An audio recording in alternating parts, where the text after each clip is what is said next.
vatandaşlar, dünyanın her qaysı yerlerindeki muhacir vatandaşlarımız. Bugün nəhayət ciddi bir şekilde bir söhbət orlaştırdık. Yeni İstanbul Havalimanı'nda tutup turulayotgan 11 nefer qərindişimiz toğrusida bugün bizimki ekranımızda İyi Parti İstanbul ilçe yöneticisi avukat Aydın Egemen Bey ve Abdullah Aziz Uygur Bey ile beraber biz 3 kişi bu qeyrindaşlarımız ninki ahvalı qandaq bolup nemişler yüz berdi. Bunun keyin qandaq boludu. Bu qeyrindaşlarımızı qandaq qutquzub çıqa alaymiz meselesi üstüde. Bu işin sahibi bolgan, egisi bolgan advokat Aydın Egemen Bey ile biz söhbət edip barımız. Hemmanınki diqqəti bizde olsun inşallah. Bizim Uygur Kardeşlik stüdyomuza hoş geldiniz diyorum Aydın Egemen Bey. Hoş bulduk ve aleykümselam. Allah razı olsun. Selamun aleyküm. Siz İyi Parti evet. İstanbul ilçe yöneticisi. Tanıtayım. Evet. Evet. İyi Parti İstanbul il yöneticisiyim. Aynı zamanda Sayın Genel Başkanımız Meral Akşener'in genel başkanı olduğu İyi Parti'de bir önceki dönem milletvekili adayıyım partimde. İstanbul'da 18 yıllık avukatlık faaliyetini icra ediyorum. Evet. Evet. Şimdi biz çok memnun olduk. Bir iki gün önceki Facebook'ta gördüğümüz videolara bakarken biz sizden çok memnun kaldık. İyi Parti yöneticilerinden de çok memnun olduk. Bu yüzden sizi bir ekrana getirip de milletimizle vatandaşlarımızla bir görüştürelim diye düşündük ve siz de bizim teklifimizin, davetimizin kırmadınız, ekranımıza geldiniz. Çok teşekkür ediyorum öncelikle. Ve şimdi bu 11 nefer kardeşimiz İstanbul Havalimanı'nda tutup duruluyor. Siz ona sahip çıkıyorsunuz, onun avukatlığını yapıyorsunuz. Bu durum nereden nereye gidiyor? Bunu bir kısaca anlatırsınız, seviniriz inşallah. Şimdi öncelikle sizlere teşekkür ediyorum. Yanımda Abdullah Aziz Uygur kardeşimin hediyesiyle karşınızdayım. Evet. Bu nazik davranış için teşekkür ediyorum. Çok güzel yakışmış. Evet. Çok teşekkür ederim. Şimdi iyi olan ve iyi adına yapmış olan hiçbir hareket ve hiçbir davranış İyi Parti ve şahsım adına söylüyorum, partim adına söylüyorum, teşekküre ihtiyaç bırakmadığına inanıyorum. Estağfurullah. Bizim Genel Başkanımız Meral Akşener hanımefendi Twitter üzerinden şu cümleyle ifade etmişti bunu.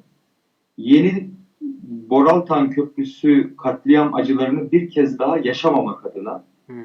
Yine bizim İyi Parti Teşkilat Başkanımız Koray Aydın Beyefendi bu konuda sosyal medyada gündeme getirmişti.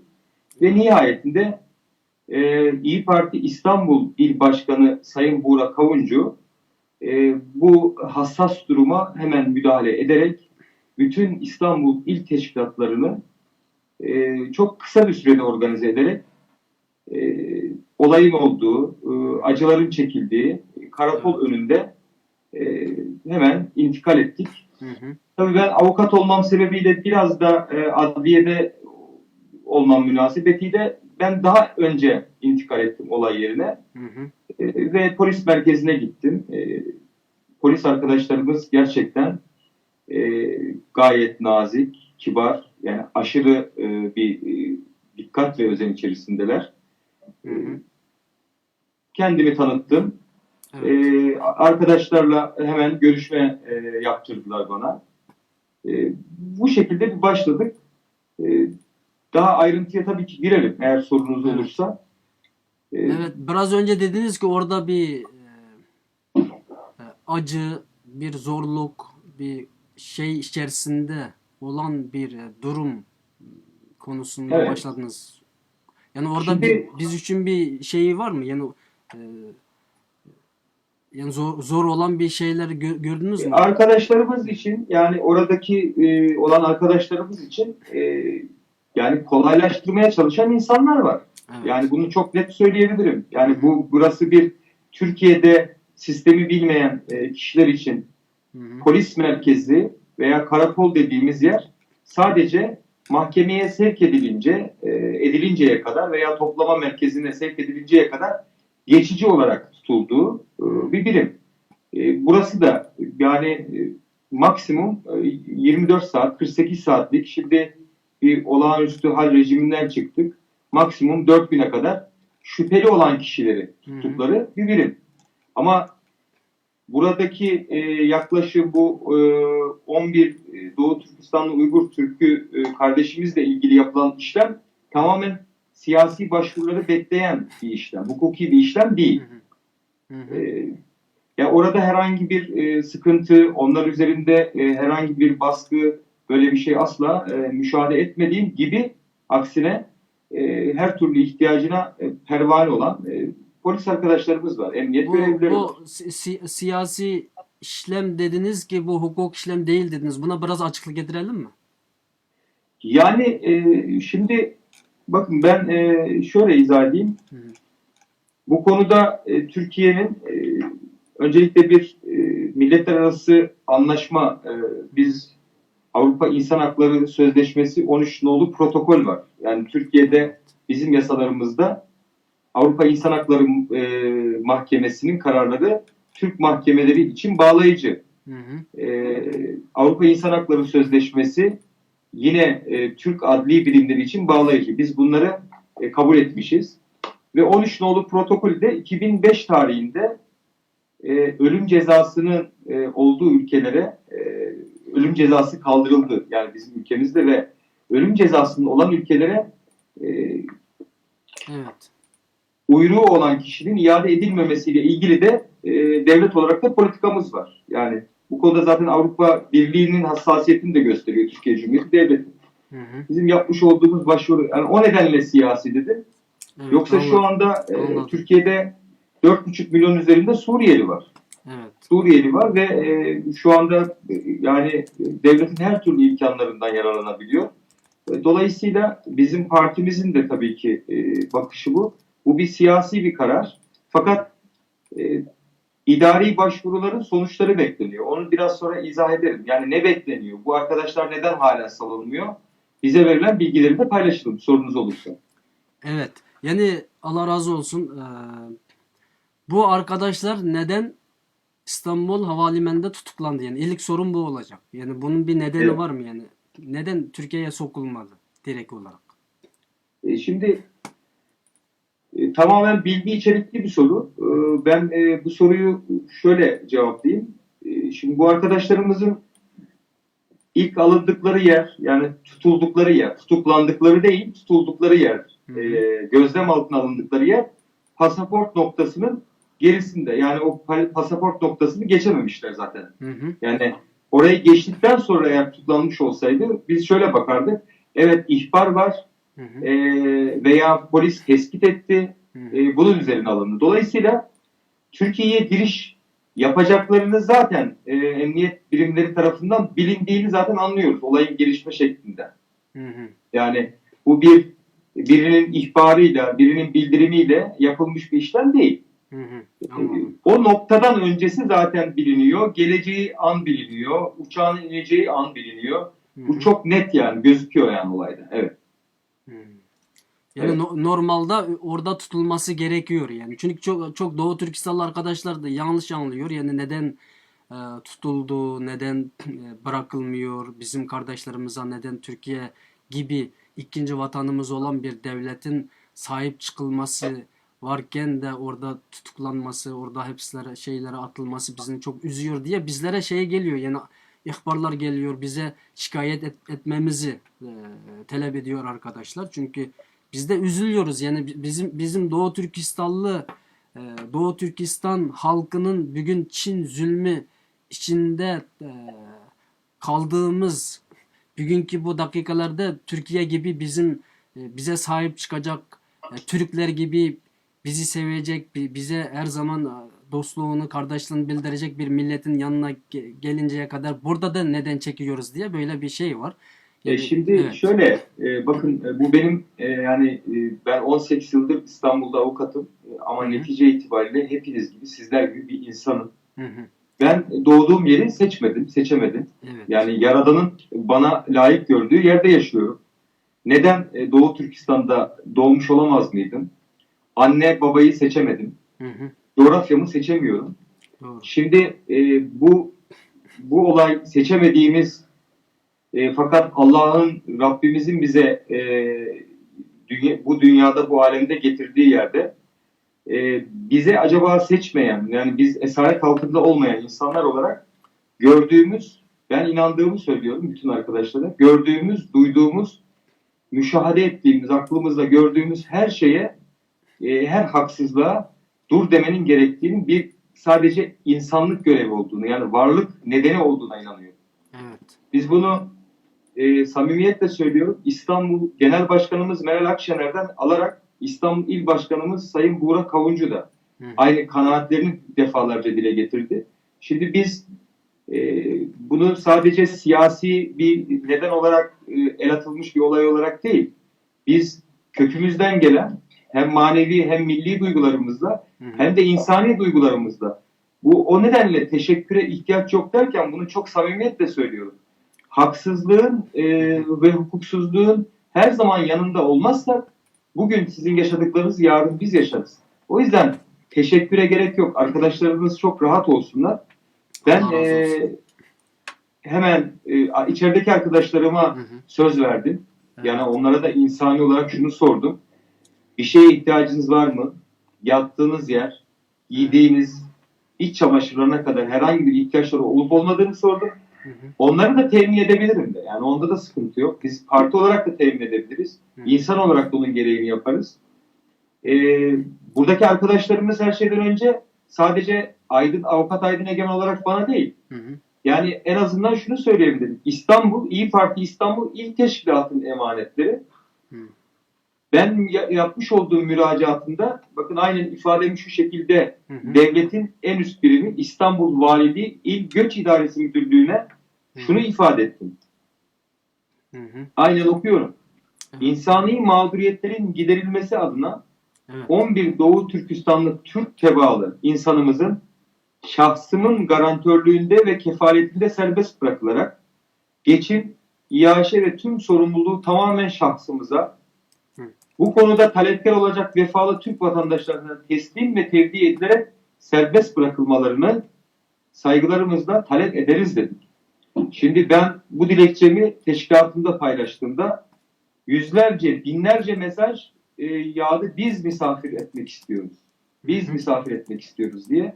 İnanın sayıları binlerce, on binlerce mesaj geldi. Yani bu benim kendi sosyal platformumda, ağımda paylaştıktan sonra bana gelen mesajlar.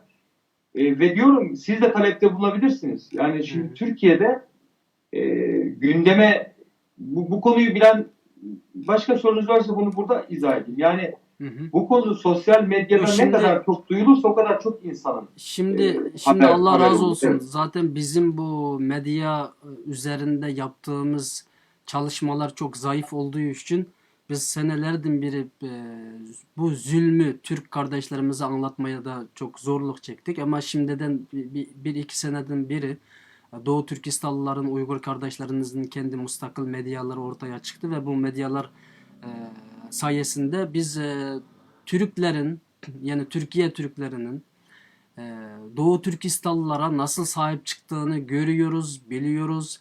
Hangi parti ne işleri yapıyor, hangi cemaat veya da düşünceki insanlar Doğu Türkistanlılara nasıl sahip çıkıyor, biz bunu görüyoruz. İnşallah buna, yani gerçekten bizim zaten ikinci vatanımız ve dünyadaki en yakın kardeşlerimiz sizsiniz. Bugün İyi Parti veya da başka partiler Doğu Türkistanlılar için neler yapıyor, biz onu görüyoruz. Bizim de gözümüz var ve bunu yazıyoruz. Demir defterimize, kalbimize yazıyoruz. Yani her şey ortada. Bizim şimdi kardeşler bize iyilik yapın ya da bizi kurtarmaya şey yapın, yardım edin falan demeye zamanımız geçti. Çünkü bu bir iki seneden beri Çin zaten bize soykırım uyguluyor. Bizim şimdilik zamanımız yok ki Türk partilerin veya da cemaatlerin ve Türk milletinin bize gerçekten iş yapmasını bekliyoruz. Gerçekten. Yani bize ağzında yok bizim Türk kardeşlerimizdir ve Doğu Türkistan Türklerin ana memleketidir, ana vatanıdır falan böyle reklamların zamanı geçti. Bize gerçek yardım lazım. Bize gerçek insanlar lazım. Bize gerçek partiler lazım. Bize gerçek yani gerçek düşünce yani Türklük düşüncesindeki veya da Müslümanlık düşüncesindeki gerçek Müslümanlar lazım bize. Onun için şimdi biz bazı şeyleri konuşmaları çok güzel şey yapamıyorum. Ben şahsen yapamıyorum. Bizim psikolojimiz çok bozuldu. Biz sadece biz bugün kim bize ne yaptıklarını görüyoruz. Eğer gerçekten yapan insanlara biz kalbimizden teşekkürümüzü ediyoruz inşallah. Bunda bir mesele yok. Yani konuya gelirsek İYİ Parti'nin bu yakın zamanlarda Doğu Türkistanlılar için birkaç sefer büyük ses çıkarttığını biz görüyoruz. Medyalardan görüyoruz. Türkiye Büyük Millet Meclisi'nde konuşmalardan biliyoruz. Biz gerçekten çok teşekkür ediyoruz. Meral Akşener hanımefendiye çok teşekkürümüz var. Allah razı olsun. Yani biz gerçek olanlarını seviyoruz. Onun için zaten sizin bu 2 tane videonuzu ben gördüm. Aydın Bey. Ben gördükten sonra o kadar sevindim ki. Yok ağzımızda konuşmayalım ki gerçekten gösterelim Doğu Türkistanlılara bu iyilikleri. Onun için ben konuşmamı bitireyim, sözü size vereyim. Şimdi bu konu nereye geldi? Yani bu kardeşlerimizin oradan kurtulma çabasında siz neredesiniz şimdi? Şimdi tamamladıysanız devam edeyim. Onu izah edeyim. Yani aslında ben Abdullah Aziz Uygur kardeşimize de bir söz vermek istiyordum da ama biraz Tabii. beklettik. Tabii. Yani Abdullah kardeşim qanday ahvalınız yaxşı mı? Biz Osmanlıca'ya yakın bir konuşmamız, Uygurca konuşalım. Öncelikle kardeşim Aydın Egemen Bey Efendi'ye çok saygımla teşekkür etmek istiyorum. Çünkü kardeşimin ne kadar bir çabalama yaptığını ben görüyorum birkaç gündür. Göç idaresinde olsun, adliyede olsun kardeşlerimizle ilgili çok çabalarını verdi. Öncelikle söylüyorum ki partisi olarak, şahsisi olarak bu partinin, İYİ Parti'nin gerçek adında Türklüğü ve Müslümanlığını sadece reklamlarla, sloganlarla ya da haykırmakla değil, kendisi giderek, koşarak, kendisi elimizi tutarak ve bizi sarılarak gösterdiğini siz de dediniz hocam. Ben de teşekkür ediyorum ve inşallah bu dediğiniz gibi demir defterlerimize yazılacak bir şeyler. Evet, Bu nedenle kardeşim Aydın Egemen Bey ve tüm iyi kardeşlerimiz ve iyi olan partimizin genel başkanı Sayın Meral Akşener hanımefendiye çok saygımla teşekkür etmek istiyorum. 11 Doğu Türkistanlı kardeşim adına ve tüm Doğu Türkistanlı kardeşim adına.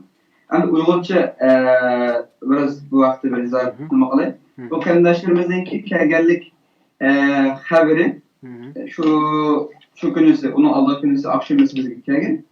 Şu günüsü bir kişiye bizim huzuru yüklenmedi çünkü bu kardeşlerimizdeki de daha vakti saati etken saat 8'deydi. Ve bunun var. Okşaş bazı kardeşlerimiz saat 1'e geçecek şu ayrılma çıkıp olan çünkü kergenliğin yıldan bazı bir kanuni resmiyetleri oluşu mümkün, icraatları oluşu mümkün. Ulanın ki Türk yaş olmalı sebep bular minut küçük durmuşsun diye sebeptik. Bazı kardeşlerimiz ki saat 1'de biz onu şahit. Hem de akşam kardeşlerimizden kaşığa çıktı. Kardeşlerimizden çıkıp balaklarından görüşüp naitti.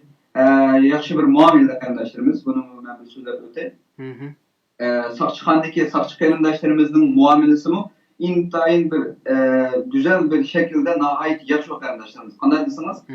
Sakçıkhan'ın içinden, Kambakhan'ın içinden Sakçıkhan'ınki zalga emes, zalının teşideki huylusu kadar kardeşlerimizi şunda çıkarıp küreştirip kıldı. Bunun hakikaten söyledim hem de. Çünkü beşkana bir cinayet niyaki şüpheli kardeşim elbette cinayet yemez. Şüpheli'den ne tuturlu atıdı. Yani ilgilimizde tuturlu atıdı. Şunda halette bu kardeşlerini çıkarttığında internet hoş oldu. Bunlar işinipti yani. Deli olan sakçılar bizim bu kardeşlerimizden ait hürmetimiz var. Çünkü bunlar bizde hürmetinde işençimizden çıktı. Biz karab bakın 50-60 adamda hiç karşısında maya çıkartmayız. Maya girmez, zalga hatta çıkartmayız. Ama bu arkadaşını çıkarttık dedi. Ulan ait teşekkürümle yapıyoruz. Koydum. Ulan bu hoş oldu. Nait ulan ki rengi uyumu sağlamlığı yaxşı. Dört kardeşimizdeki sağlamlık meselesinden biraz mesele var. Bunu edilen gezip bu işler sunduk inşallah. Hem de mayalı takipler koyuştuk bir mesele. Karindaşlarımız Şarap Türkistan halkımızga nispeten bunu oylaşıp tegişlik bir mesele şu. Akşam karindaşlarımdan kuşaklaşıp durup şunu dedim. Ve hele hem daimem bizge netice bu karindaşlarımız hakkında karindaşlarımızın kim ekelgendeki ekilişi emes belki karindaşlarımızınki bizden aramızda bizden kuşak olgandaki şu vakti bizge netice. Bunu hiç kim eken mi demez. Karindaşlarımızga en köp kahramanlıkını kılgan kim desek en köp kahramanlıkını kılganı aşk karindaşlarımız. Çünkü şu zulümden üzden erkinlik için pidakarlık kılgan cesurana halet kadem algan karindaşlarımızın ötemiz kanda bir kahramanlık kılanmız. Şunu aşma, meyli belki merkez kılgan buluşumuz mümkün. Allah Teala'nın iradesi bilen belki Allah Teala'nın takdiri üstüde bazı bir sebeplerimiz tutlaşkan buluşu mümkün. Tamam ama bizden hazır kılıngan duayımız, hazır bizim duayımız Allah şu 11 kardeşimizi bizden aramıza patrak yetküzgün bizden kuşaklaştırılan emez. Belki bizim duayımız ne bulak kılıyor. Ey Allah şu kardeşlerimin çıkışını menenki neticem kılıp belgeleyen diyen ibaret müşkil dua bu kılıyor. Bu da bomba ama hazırlıkta bizim Uygur cemiyetimizdeki atmosfer ama şu. Halkımızdan, Şarkı Türkistan halkımızdan ümit kıldığını bu 11 kardeşimiz kersun. Meli netice, meli şöhret, taşı turaylarız kardeşler. O bir bizdenki davayımız 11 kardeşimiz açık kişiden bununla kalbini işemez. Belki 11 kardeşimiz ayrılık kuşaklanıp devamlı ilgilenmeniş. Bizim uzun musafirimiz var, yerab, gayelerimiz var, ali inşallarımız var. Ulağı yetişkin, bu 11 kardeşimizin talaşlar çıkışı, bu kardeşlerimin dedi sonu.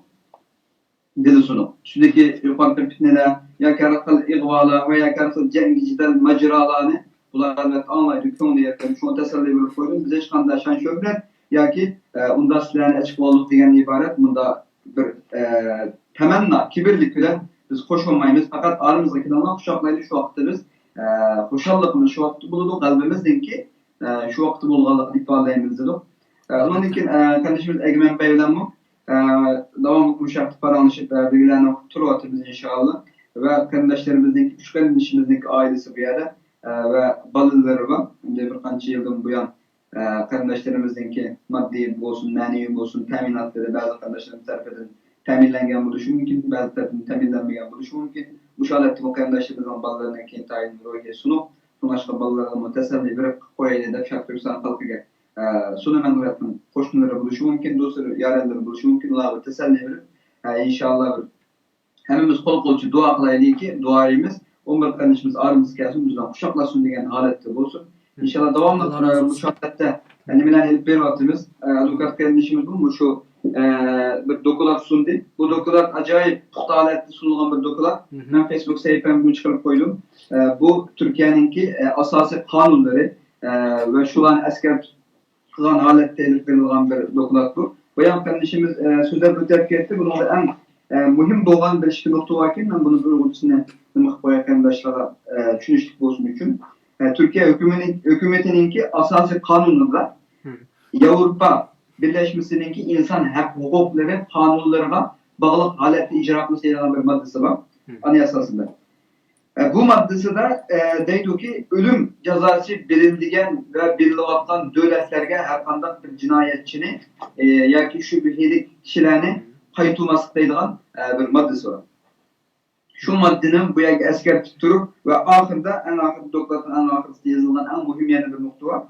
11 Şarkı Türkistan'da Türk nüfusluk yani Türk ırkıdan boğan kardeşimiz, insanımız ve şahslarınki men özemniki, kardeşimizdeki sözü bu. Men özemniki kapaleti bilen yani bulanık arkanda bir cinayetke kirmegenliki ve kirmeydi gallakını öz şahsım bilen kapalet kılışılan birge ve bu kardeşlerimizdenki bu bizden aramız kirgenliğinki Türkiye vatandaşı bulaş sütun bilen bulanık maddi ya ki manevi kendilerine öz üstün ediş ve etrafındaki kardeşlerimizin ediş kapalet edilen bu kardeşlerimdenki derhal koyduk bir işin talep kılmen diğerden ibaret naiti bir kanuni şekildeki bir dokulatını inşallah sunan bulduk. Bunun cevabını tizah ettik. Ümit kılımız saklayın inşallah. Allah razı olsun. Rahmet sizge. Ben hemen sözü avukat Aydın Bey'e vereyim. Evet. Yani bu durumdan birazcık anlatsın bize. Allah razı olsun. Şimdi şöyle Şimdi bu kardeşlerimizin tutulmuş olduğu yer İstanbul Atatürk Havalimanı Polis Merkezi Amirliği. Hı hı. Bu arkadaşlarımız burada. Şimdi tutuklu değil, gözlem altında adı bu. Bu süreç içerisinde polis Yani bunu merkezi biraz amirliği, açıklar mısınız? Yani tutuklu olanla gözlem altında olanların Evet. orada kalması. Türkiye'de tutuklama kararını sadece mahkemeler verebilir, Hı hı. hakim verebilir ve hakim de adliyededir. Hı hı. Polis gözaltına aldıktan sonra 24 saat içerisinde en yakın hakime çıkartmak zorundadır kişiyi. Hı hı. Ve hakim o kişiyi neden tutukladığını da yüzüne karşı okur. Hı hı. Ve ona karşı da yine 7 gün içerisinde itiraz hakları vardır. Tutuklunun bir takım hakları vardır. Hı. Ve tutuklunun tutulacağı yerde cezaevidir. Hı hı. O da yine İstanbul Silivri'de vardır. İstanbul Ümraniye'de vardır. Bu arkadaşlarımız halen polis merkezinde. Bu Hı hı. adli deriz biz buna. Yani adliyelik bir olay değil, idari bir olay. Kaç gün kalacak orada? Kaç gün en uzak? Şimdi şöyle, şimdi bu adli bir olay olsa 24 saat içinde çıkarılacaktı. Fakat adli bir olay değil. Yani üzerlerine bir suç isnadı yok. Şu suçu işledin, bu suçu işledin diye Türkiye Cumhuriyeti kanunlarını ihlal eden bir suç isnadı yapılmıyor. Hı hı. Yapılmadığı için de hakim önüne çıkartılmıyor. Dolayısıyla bu işlem hukuki bir işlem değil, idari bir işlem diyoruz.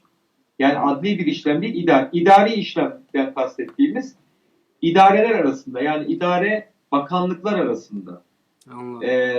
reisi cumhura kadar süre gelen İçişleri Bakanlığı ve genel müdürlükler arasındaki yazışma süreci şu an işliyor.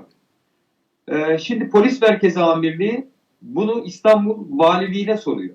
Hı hı. Şimdi İstanbul şehrinin en büyük mülki amiri İstanbul Valisi. Bütün askere kadar, polise kadar bütün yetki bir kişide, bir kurumda. İstanbul Valiliği. İstanbul Valiliği İl Göç İdaresi Müdürlüğü var Fatih ilçesinde. Hı hı. Buraya yazışma yapıyor polis merkezi. Bu şahıslarla ilgili yapılacak işlemi yani bize bildirin. Biz ona göre yani bu insanları salalım veya deyin ki şuraya gönderelim. Yani polis merkezinin bir karar alma yetkisi yok. Sadece yazışma yapıyor. Böyle bir salma yetkisi yok. Karar alma yetkisi yok. Dolayısıyla şimdi hangi süreçteyiz? Hı hı. Polis merkezi İstanbul Valiliğine yazmış. Yani bunlar İstanbul'u bilmeyen kişiler için de belki bir şey ifade eder. İşte birbirlerinin arasında 20 kilometre mesafede bir polis merkezi var. Bir de Fatih'te İstanbul Valiliği var. Valiliği İl Göç İdaresi Müdürlüğü var. Bu yazışma yapılmış. İstanbul'daki İl Göç İdaresi Müdürlüğü de yine Ankara'da, Yeni Mahalle'de bulunan İçişleri Bakanlığı Göç İdaresi Genel Müdürlüğü var. O da oraya yazışma yapıyor. Şu anda bu yazışmalar yapılmış. Yani İstanbul'da Ankara'ya yazışma yapılmış. Dolayısıyla Ankara'nın cevabı bekleniyor şu anda. Hı hı. İstanbul'a biz polis merkezindeki arkadaşlara da neyi bekliyoruz? Yani bu arkadaşları neden bırakmıyoruz? Hı. Haklarında herhangi bir işlem var mı? Yok, işlem yok. Neyi bekliyoruz? Biz İstanbul İl Göç İdaresi'ni aradık. Ankara'dan cevap bekliyoruz dediler bize. Biz onu bekliyoruz diye bana sözlü beyanda bulundu arkadaşlar. Hı. Yani ortada bir evrak, bir şey yok. Yani bizim alabileceğimiz bir evrak da yok. Biz de bunun üzerine bu şahısların gözlem altında tutulan bu arkadaşlarımızın salı verilmeleriyle ilgili bir müracaat yaptık. Yani çünkü bizim anayasamıza göre her vatandaşın dilekçe hakkı vardır.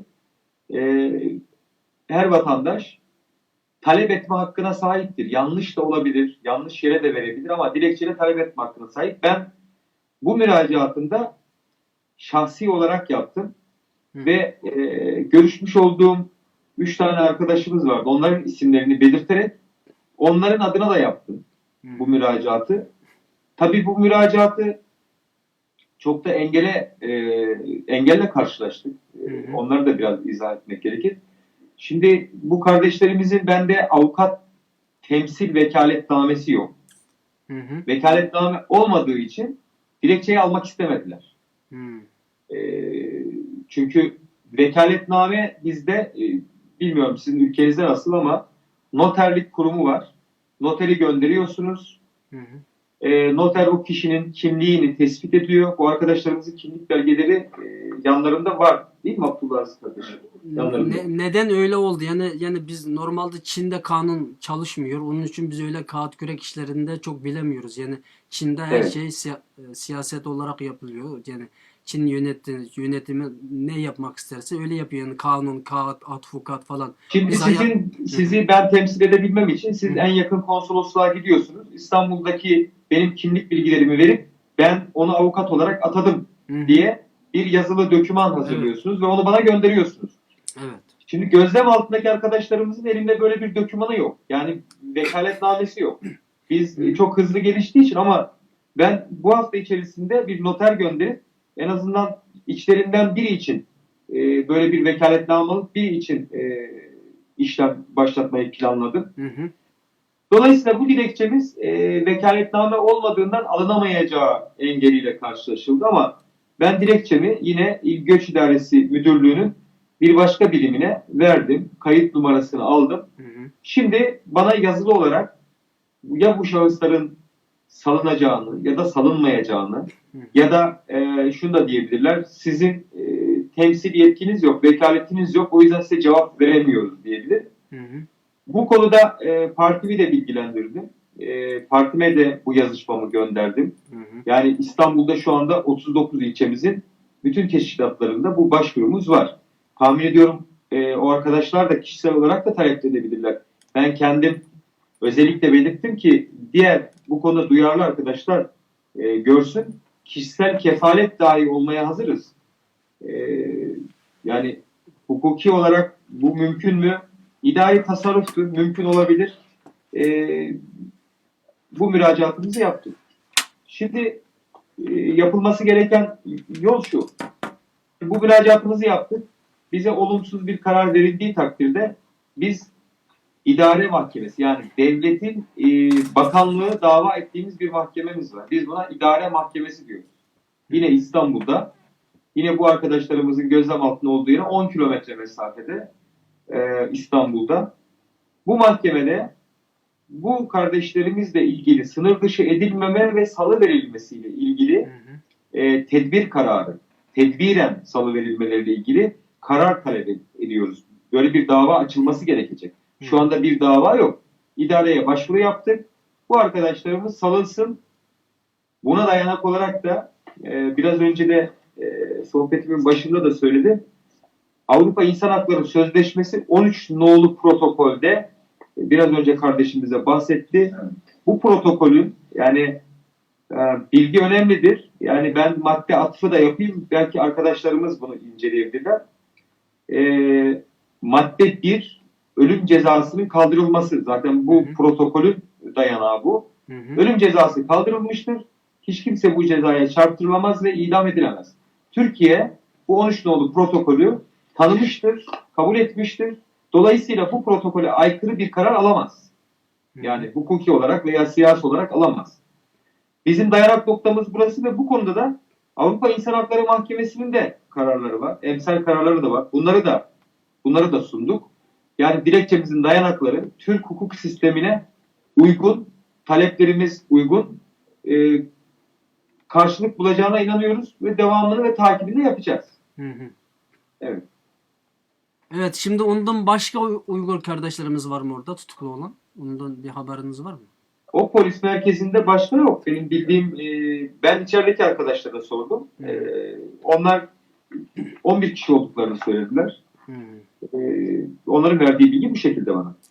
Şimdi mesela böyle şeylere mesela ezelden bu Çin yönetimi her zaman baskı yaptıklarını biz biliyoruz. Mesela dışarıdan duyuyoruz bunları. Öyle bir baskı bir şeyler var mı? Yani ya bunlar öyle böyle. Yani Çin'e göre şimdi bizde Uygurlar terörist veya da Uygurlar öyle böyle radikal falan böyle bir suçla Uygur olduğumuz için yani Türk olduğumuz için böyle bir suçluyor. Ondan sonra hemen bir şeyler hazırlıyor ve Türkiye hükümetine, polisine bir şeyler çıkartıp bu şahıslar böyle öyle diye baskı yapıyor yani. Şimdi Böyle bir durum var Çin mı? tarafından verilen bir iftira var mıdır? yani uygulama açısından mı soruyorsun? İçeride böyle bir Çin tarafından yapılmış böyle bir müracaat var mı diye mi Evet, soruyorsun? evet, evet. Ha, yani tabii bu Yani müracaatını olsa da size yani siz ondan belki haberdar olamıyorsunuz. haberdar Tam. oluruz ama Hı hı. şu aşamada Ankara'nın yani İçişleri Bakanlığı'nın Hı hı. cevabı beklendiği için onların İstanbul'a vereceği cevap da bu olabilir. O zaman o bilgilendirmeyi alırız biz. Ama şu etapta böyle bir başvurudan bilgimiz yok. Hı. Yani Çin tarafından ben böyle bir başvurunun en başında yani en başından olduğunu düşünüyorum. Böyle Hı hı. bir başvurunun. Yani bu kardeşlerimiz en son Malezya'dan mı? Evet, maalesef. Malezya'dan geldi ve buraya gelecekleri inişine kadar her şeyin bilindiğini biliyorum. Hı hı. Fakat burada bir politika üretilmesi gerekiyor ve bu iş çok uzun sürmüş. 21 gün müydü? Toplam Evet. 11 gün müydü? 21 Demek istiyorsunuz yani onların İstanbul'a gelmek üzere olduğundan Çin'in haberi vardı ve ona göre hareket ediyordu demek istiyorsunuz. tabii ki çok net olarak onu söylüyorum. Yani olayın gelişimi bunu gösteriyor zaten. Bunu gösteriyor. Yani eğer vermek isteseydi yani erkenden verebilir. Verebilir. Tabii Yani, verebilir. yani, Verebilir. Bunun yazışmaları çok sürmeyecekti. Verebilirdi. Yani polis merkezindeki arkadaşlar da ya artık evet bir karar vermeleri gerekiyor. Çok uzadı diyor. Bunu tabii gündemde tutmuş olmak sizin için bir avantaj. Yani bu konu çünkü şimdi Türkiye'de biliyorsunuz ülkemizin de yaşadığı bir 15 Temmuz gibi bir sıkıntı var. Hı hı. Ve bundan dolayı Türkiye Cumhuriyeti Devleti de çok hassas Hı hı. bu konuda. Şimdi dolayısıyla şu anda Türkiye'nin gündeminde bu tür insani sorunlardan başka ben bir avukat olarak hani bunu söyleyebiliyorum. Magazinsel bugün mesela Türkiye gündeminde en çok yer tutan konu bir sanatçının eşi veya birlikte olduğu sevgilisi tarafından dövülmesi olayı Türkiye gündeminde Hı hı. her şeyden daha fazla yer tutuyor. Yani ben de gerçekten 41 yaşındayım.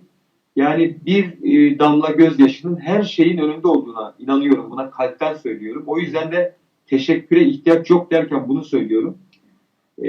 Şimdi Hı hı. burada bunun gündemde tutulması bizim parti olarak gündeme taşımamız bunun devamını da getireceğine inanıyorum partimizin. Çünkü ben il teşkilatımı da haberdar ettim. Ve buna diğer partilerin de sahip çıkacağını düşünüyorum. İnanıyorum buna. Çünkü yeni bir seçimden çıktık. Bakın şu düşüncelerime Türkiye'de her 100 kişiyi çevirin 99.9'u aynı şeyleri söyleyecektir. Yani bu kardeşlerimiz içeride neden içeride?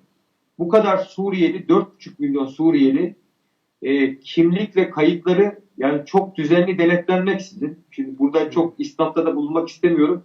Ama o kadar rahat ve devletin imkanlarından o kadar çok istifade ediyorlar ki burada yani eşitler arasında da bir eşitsizlik var. Yani bu gerçekten bütün insanların yani Türkiye Cumhuriyeti vatandaşlarının zaten ilk baktıkları nokta burası. Hani milliyetçi olarak bakmasa bile insan olarak baktıklarında ya bu apartmanda benden başka Türk kalmadı. Herkes Suriyeli. 4,5 milyon. Hı hı. Bizim bir milletvekilimiz de her 20 kişiden biri Suriyeli diyor. Şimdi burada tamamen insani olarak haklarında bizim Türk Ceza Kanunumuz haklarında bir mahkeme tarafından tesis edilmiş, kesinleşmiş bir mahkumiyet cezası olmayan, herkesin masum olduğunu kabul eder. Bizim hukuk sistemimiz. Şimdi masum olan bu kardeşlerimizi tutuklama değil ama gözlem altında tutularak tıpkı bir tutuklama gibi mağdur edilmesine tabii ki sessiz kalmayacağız. Yani bu siyasi değil, insani bir görevimiz. Evet, evet. Bunda Anayasamızda da anayasamızın 2. maddesinde diyor ki yani Türkiye bir hukuk devletidir diyor. Evet. Evet. Şimdi hukuk devletidir diyor. Yani şimdi siz Avrupa'da yaşıyorsunuz Hüseyin Bey. evet. Şimdi hukukun yani kanunun bunu şey de söyler, Platon da söyler. Ben biraz felsefeye de meraklıyım. Kanun devletten üstün olmalı der. Ben de bunu yani kanun devletten üstün olursa çünkü o kanun devleti korur. Yani devleti var eden, devamını sağlayan kanundur.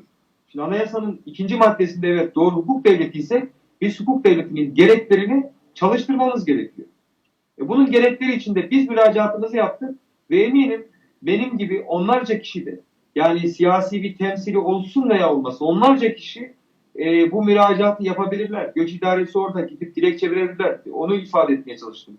Her Türk vatandaşının dilekçe hakkı vardır. Biz buradaki kardeşlerimizin bize emanet edilerek salınmasını istiyoruz.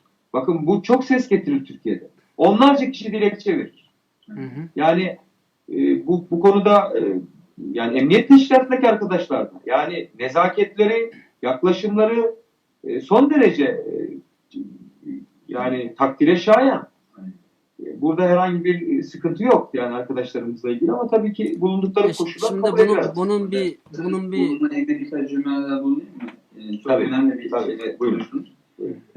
Kardeşler, yani hürmetli advokatımızın ketigeni boyunca bu dokulatni bir şahsi advokat bulaş tutulan kanuni hukuklarını bir yerde belgeler durup, bir yerde takipler durup bir dokulat sunduk. Yani bu Türk kişininki nameden sunuldu bu. Birisi Aydın Egemen kardeşimiz Aşu Advokat'ınki nameden sunuldu ve bu yani bir advokat'ınki hukuki yani kanuni dokulatı olsa ve şahsi boğan karındaşlarının yani Türk vatandaşlığı sahip olan her kanday bir kişininki bu şuna okşayan bir dokulatı sunuş hakkı hukuka buluyor iken.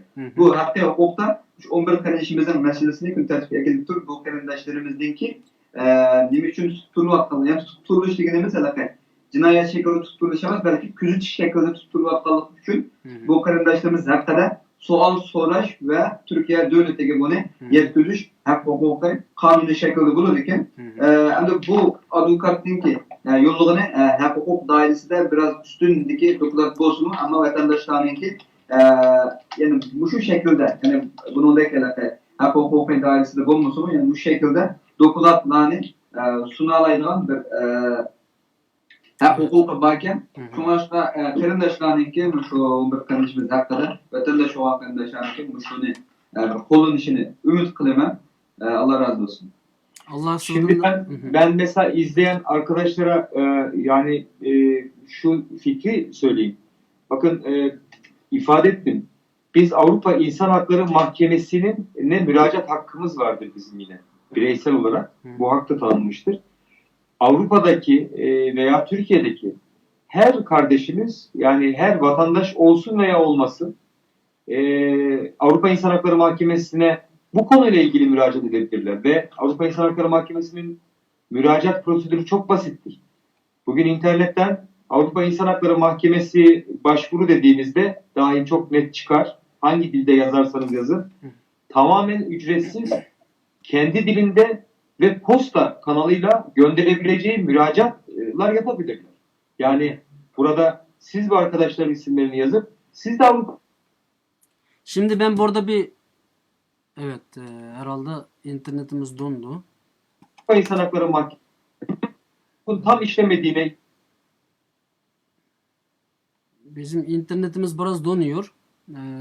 Sözünüz internetimiz biraz donuyor. Evet, şimdi burada bir şey var. Yani bizim burada bu meseleyi gündemde tutmamızda çok önemli. Çünkü zaten biz ağlamadıkça Türkiye'nin bize bir yardım etme imkanı şimdi bugüne kadar çok zor oluyor. Normal zaten Türkiye'de kaldığımız vatandaşlarımız zaten Türkiye kanununa göre kalıyor. Yani herhangi bir kanunsuz bir şekilde kalma imkanımız yoktur. Ama Suriyeliler gibi kalma imkanımız daha da yoktur. Yani onlar gibi onlara verilmiş bayağı avantajlar, çalışma izni falan. Bakın ben diyorum ki evet. Ben size şunu söylüyorum. Yani gündem hukukun şu anda yani bizim ülkemizdeki en tepe noktası Strasbourg. Yani Avrupa İnsan Hakları Mahkemesi. Biz her kararımızı oraya taşıyabiliyoruz. Yani siz Avrupa'dasınız. Yani anayasanın insan hukukları Avrupa Birliği'ne bağlı olduğu için mi hocam? Şimdi Türkiye Cumhuriyeti Devleti için söylüyoruz. Evet. Tabii Türkiye Cumhuriyeti Devleti Avrupa İnsan Hakları Sözleşmesi'ni kabul etmiş ve Avrupa İnsan Hakları Mahkemesi'ne de başvuru hakkını da tanımış vatandaşlarına. Şimdi sizler Strasbourg'daki mahkemeye bu gözlem altında tutulan bu vatandaşlarınız için ve kardeşlerimiz için müracaat etmenizi engelleyecek hiçbir şey yok. Yok, şimdi biz o kadar Usta bana bir tercüme söyledi. Bu avukat kardeşimiz de ki Türkiye'ninki hak hukukları, yani insani hak hukukları, Avrupa Birleşmesi'ndeki insani hak hukukları sözleşmesi, yani hitapnamesiga kol koygan ve bununla bağlı olan bir halattaki hak hukuk kanununu icra kılıyor. Deydi ve hatta bu Türkiye'deki bazı bir insani hak hukuklarını icra kılış məqsədi bilen bu Türkiye'de icra bulamazsak, Türkiye'de bunu nişanımıza itemesek, Avrupa yolla şu halatı icra kılmazaydı. Şuna başka Türk vatandaşı bolgan ya bolmagan Avrupa'daki herhangi bir kardeşimizin ki Avrupa'daki insan hak hukukları komisyonu, yani komisyonlarına Müsaade edin. evet, Türkiye ile alakalı ben bir şey söyleyeyim burada. Türkiye ile alakalı olan şeylerde biz o kadar ileri gitmiyoruz. Yani Türkiye gibi biz ikinci vatanımız olan bir devlette bizim Türk kardeşlerimizin bizim bu şikayetlerimizi, bizim bu mahkeme şeyleri Avrupa mahkemelerine kadar götürecek öyle bir yüzümüz yoktur. Biz yani o kadar bir şey yapamayız. Yani biz Türkiye varken Türkiye kanunu veya da Türk kanunu, Türk mahkemesi varken bizde kendi Uygur kardeşlerimizin Türkiye, yani Avrupa mahkemesine götürecek şeyde normalde ben katılmıyorum buna. O zaman Çünkü ben sizin gibi düşünmüyorum. Bu bir devletli şikayet anlamında düşünülüyor. Tamam, bu olabilir. O zaman Türkiye Cumhuriyeti Devleti'nin en üst biriminde Cumhurbaşkanı Recep Tayyip Erdoğan var. Evet. O zaman siz de CİMER dediğimiz Cumhurbaşkanlığının resmi internet sitesine girip bu konudaki taleplerinizi iletebilirsiniz. Bu da sizlerin hakkı. Evet, o doğru. Evet. Allah razı olsun. Bunu yapmanızı bir engel yok. engelleyecek hiçbir şey yok. Onda bir engel yok. Bugüne kadar Bütün zor olsa da siyasi partilerin genel başkanlarına bu durumda taleplerinizi bulunduğunuz yerden internet ortamında iletebilirsiniz. Buna da engel bir durum yok. Yani bence bunlar yapılmıyorsa hemen bunlar derhal yapılsın. Yapan arkadaşlar mutlaka vardır. Aynen. Biz hukukun kuralları ve sınırları içerisinde hareket ediyoruz. Fakat Türkiye'de de hukuk ne yazık ki yavaş işliyor. Yani sıkıntımız bu. Sadece bu kardeşlerimiz için değil. Benim kendi Türk vatandaşı müvekkillerimde de bunlar var. Tutuklular var, müracaatlar yapıyoruz. Yani tıkır tıkır işlemiyor. Yani bu size özel bir yavaşlama değil. Yavaş değil yani. Bunu bilin. Yani zaten sizlerin biz bu konuda bireysel olarak yapmanız gerekenleri yapmanızı tavsiye ediyorum. Yani Cumhurbaşkanlığına yazın, internet ortamı üzerinden bu taleplerinizi iletin yapılmadıysa.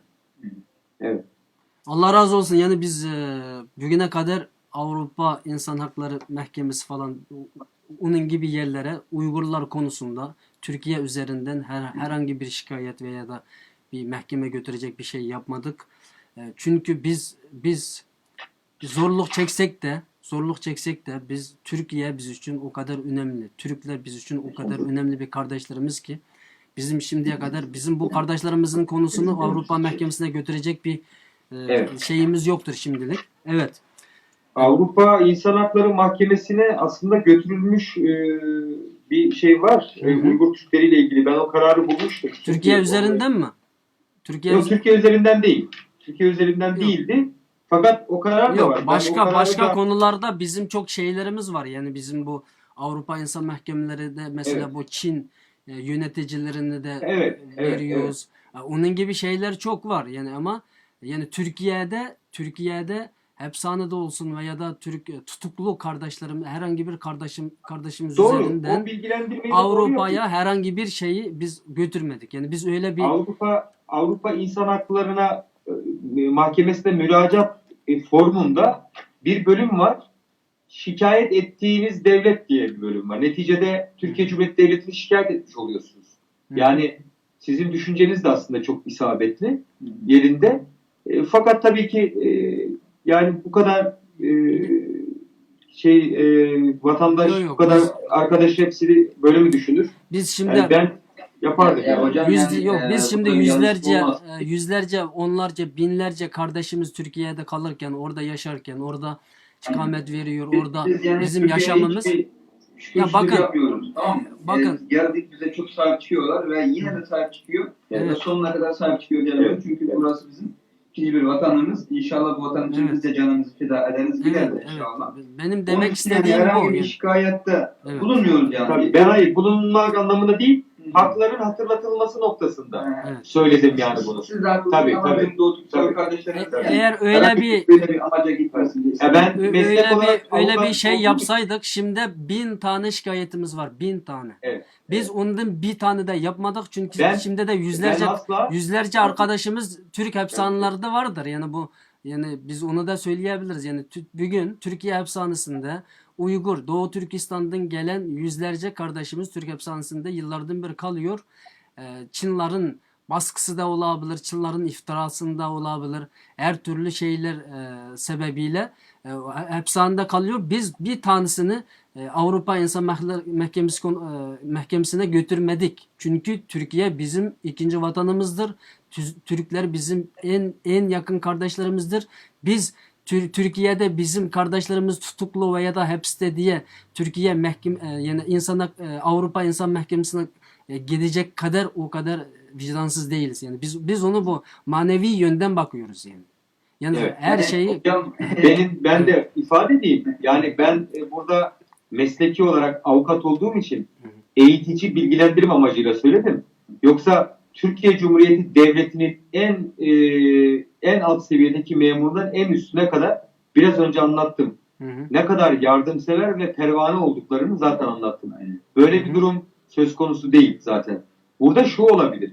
Yani Çin Halk Cumhuriyeti'nin talebini taşıyabilirsiniz. Türkiye üzerinden yaptığı iade talebini taşıyabilirsiniz anlamında söyledi. yani burada yani Çin iade istiyor diye Çin'i şikayet ederek mi diyorsun? Tabii yani o şekilde haklı. iade O şekilde olur. talebi taşınabilir. O şekilde olur ama biz Avrupa'daki Doğu Türkistanlılar herhangi bir şekilde Türkiye üzerinden yanlış konuşma veya da bir şikayet o iş biz için hiç yakışmaz. Yani biz Aynı kanaatteyiz. Aynı kanaatteyiz. Biz de zaten tamamen hukuk yolları içerisinde hareket ediyoruz. O sınırlar dışına asla çıkmıyoruz. Öyle ne bir düşüncemiz ne bir şey var. evet, Şimdi konu başka yere gitti de ama bu 11 nefer kardeşimiz eğer bir suçsuzsa Türk yönetiminin, Türk hükümetinin onu serbest bırakılmasını çok arkadaşlarımız bu inkas yazıyor şimdi. Bu canlı yayın üzerinden onların serbest bırakılmasını istiyor. Eğer yapamazlarsa o zaman biz bunu tekrar gündemde tutmak zorundayız ve şimdi biz gündemde tutulmayla ilgili biraz önce anlattım. Hı. Türkiye Cumhuriyeti Devleti şu an başkanlık sistemine geçmiştir. Hı. Biliyordur arkadaşlarımız. Türkiye Cumhuriyeti Devleti başkanı vardır. CİMER dediğimiz internette Cumhurbaşkanlığı CİMER aynen ifade ettiğim gibi burayı internet üzerinden girip buradan müracaat yapabilirler. Bunda herhangi bir engel yok. Yabancılar için yani Türkiye Cumhuriyeti kimlik numarası olmayanlar için de o yol mümkündür. Ona bakmam gerekiyor. Bu müracaatlarını yapsınlar. Evet. Bu konuda duyarlı olan yine partiler var. Bu partilerin milletvekilleri var. Evet. 600 tane milletvekilinin bugün internete girseniz bütün mail adreslerine, sosyal medya hesaplarına ulaşıyorsunuz. Hepsine bu duyarlılığı arttıracak sadece bulunduğunuz yerden bu tepkiyi sağlayabilirsiniz. Evet, doğrudur. Allah Yani razı olsun. bunda her şey yasal yani. Evet. Evet, zaten ben bunu sormak istiyordum sizden. Yani biz ne yapabiliriz bu 11 nefer kardeşimiz için? Doğu Türkistanlılar, Türkiye'de kalmış Doğu Türkistanlılar veya da Avrupa'da yaşamış, burada kalmış Doğu Türkistanlılar. Bu kardeşlerimizin o tutuklu olan yerden kurtarmak için ne yapabiliriz diye sizden sormak istiyordum. Birazcık söylediniz. Tutuklu ifadesini düzeltmiştim. Yanlış geçer. Tutuklu mu bu kişiler diye bizi izleyen arkadaşlar yazabilir. Gözlem altında. Gözlem altında. Anladım. Gözetim altında veya. Evet. Özür diliyorum hocamdan bir sorum olacaktı. Hocam yani bu arkadaşlarımızla ilgili sizin çektiğiniz video var ya bana ayrı özel olarak gönderdiniz. Onu bir arkadaşlarımıza bir merak etmesinler diye sadece yani videosunu değil fotoğrafını paylaşmıştım yani konuşmuşlar durumlar da iyi diye. Yani bazı arkadaşlarım yorum olarak yazmış ona. Yani fotoğrafı çıkınca kötüleşiyor, buna zarar geliyor falan diye. Yok, Bu konuda bir hukuken olarak yani Türk Devleti'nin Anayasası'nın 2. Maddesinde diyor ki Türkiye, tekrar edeyim, Türkiye hukuk devleti diye hukuken olarak bu resimlerin paylaştığım bir zarar olur mu yani? Hayır, Yo, hayır. şimdi zaten biz Ee, ekranımıza verdik o şeyi. O resimleri. O 11 nefer kardeşimizin Ama resimleri. bizimkilerden çok meraklılar yani. Onun için resim çıktığı için resim ifşa olduğu için şimdiye kadar oradalar yoksa çıkarlardı diye. Yo. Kesinlikle. Bakın ben size bilgi verdim. Ben yorum yapmadım. Ben emniyet makamlarıyla görüştüğümde neden bu kardeşlerimiz salınmıyor diye görüştüğümde Hı hı. bana verilen bilgiyi aktardım. İstanbul Valiliğine, İl Göç İdaresi'ne yazdıklarını, İl Göç İdaresi Ankara Genel Müdürlüğe yazdığını ve Genel Müdürlüğün cevabı beklendiği söylendi. Bakın bu bir bilgi. Hı hı. Yani bu cevap bekleniyor. Bunların hiçbir ilgisi yok. Mesela kaç gün sürer mesela böyle bir cevap? Yani şimdi oradaki arkadaşlarımız tabii bilgi vermedi. Ben ama bunu şimdi tekrar gideceğim, görüşeceğim. Görüştüğümde burada bilgi veririm Abdullah Aziz Uygur kardeşimize. Hı. O kanalla da size iletir veya tekrar görüşürüz. Allah razı Yani olsun. şimdi doğru bilgi verelim. Bilgi verelim. Yorum yapmayalım. Sevmiyorum ben onu. Hı hı. Durum vaziyet bu. Allah razı olsun. Yani Peki.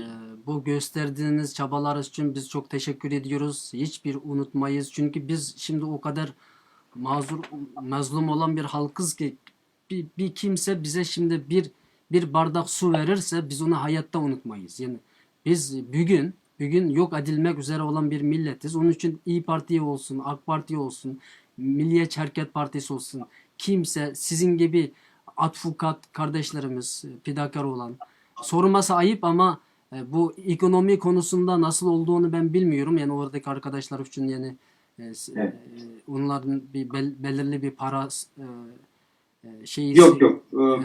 Ben o şekilde bakarak Hı hı. aldığım dava değil. Benim bazı sürdürdüğüm davalarım var. Hı hı. Yani bu Türkiye'de kadına şiddet veya cinsel istismar ve bunun gibi hak kayıplarıyla ilgili davaları ben herhangi bir ücret talep etmiyorum. Evet. Yani Hı hı. bu Allah konuda razı olsun. başka avukat arkadaşlar da benimle birlikte istişare yaparak biz İYİ Parti'deki birçok avukat arkadaşımız var. Onlarla beraber hareket ederek bu dilekçeleri de hazırladık. Bizim böyle bir talebimiz yok. Evet. Benim şahsi olarak inancım biz peygamberimizin bir hadisiyle ifade edeyim. Her kim bir kötülük gördüğünde eliyle, mümkün olmazsa diliyle, Hı hı. mümkün olmazsa kalbiyle buğz etsin diyor. Evet. Biz elimizle bir şeyleri düzeltme gücüne sahip olduğumuzu görüyoruz. Elimizi oraya uzattık. Evet. Yani Allah kabul etsin. Yani o yüzden tekraren söylüyorum. Yani bir teşekküre ihtiyaç yok. Bunu samimiyetle eğer teşekkür beklemek için yapılan bir hareketse bu. Ben kendi öz saygımdan şüphe duyarım. Yok, Kendim için teşekkür üzülüyorum. buna O açıdan teşekkür de az geliyor. Çünkü burada şimdi arkadaşlarımız burada Egemen Bey yani Aydın Bey burada bir şey var. Şimdi biz bir mal ya da bir hayvan kurtarmıyoruz. Biz insanı kurtarıyoruz. Şimdi bir hayvanı kurtarmak için insanlar kendi hayatından vazgeçiyor.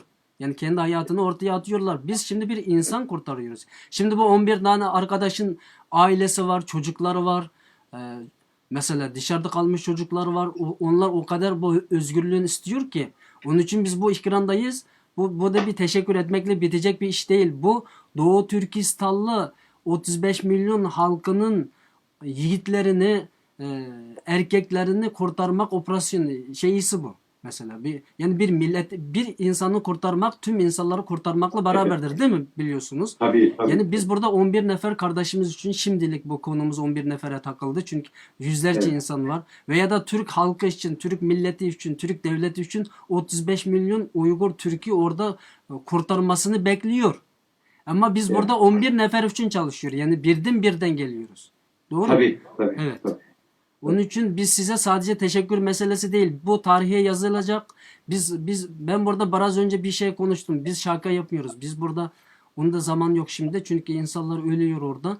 Biz bugün Türk milletinin Doğu Türkistanlılar için yaptığı her bir küçük olsa da bir şeylerin hepsini hatırımıza, demir defterimize yazıyoruz. Türkiye bize böyle, biz 18. yüzyılda Osmanlı hilafetinin Doğu Türkistan'da kendi hutbesini okuttuğu zaman hangi insanları onlara gönderdi, nasıl bir yardım ettiler ve bu Kurtuluş Savaşı'nda Doğu Türkistan'dan kaç kişi gelip de burada savaşa katıldılar, hepsi bizim tarihimizde vardır. Biz unutmayız.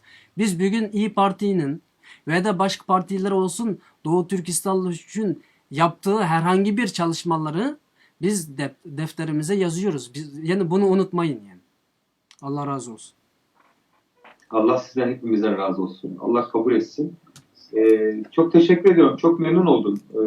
Evet, şimdi ben sonunda bir şey sorabilir miyim sizden? Yani Buyurun. aslında şimdi böyle bir canlı yayına ben Abdullah Aziz kardeşimizden şey sordum.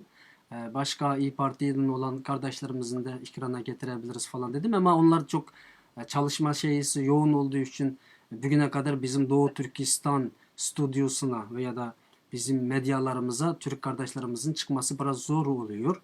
Zaman müsait değiller çoğunluğu. Onun için böyle bir bizim ekranımıza geldiniz. Allah razı olsun diyorum ve biraz eğer zamanınız varsa 5 dakika bir şey soracağım size. Yani bu Buyurun. bugün yani biraz siyasi konu üzerinden Doğu Türkistanlılar bugün o şeylerde Nazi kamplarında toplanıyor. Oradan hapislere gönderiliyor ve Çin'in iç ülkelerine taşınıyor. Yani şimdi 35 milyon olan bir milletin sayısını Çinliler kendi söylüyor. 5-6 milyon Uygur var diyor. Yani çok tehlikeli bir korkunç bir sayı veriyor bize. Yani gelecekte belki bizim sayımızı 5-6 milyona kadar düşürebilir. Yani böyle bir planların olduğu ortaya çıkıyor gizli gizli.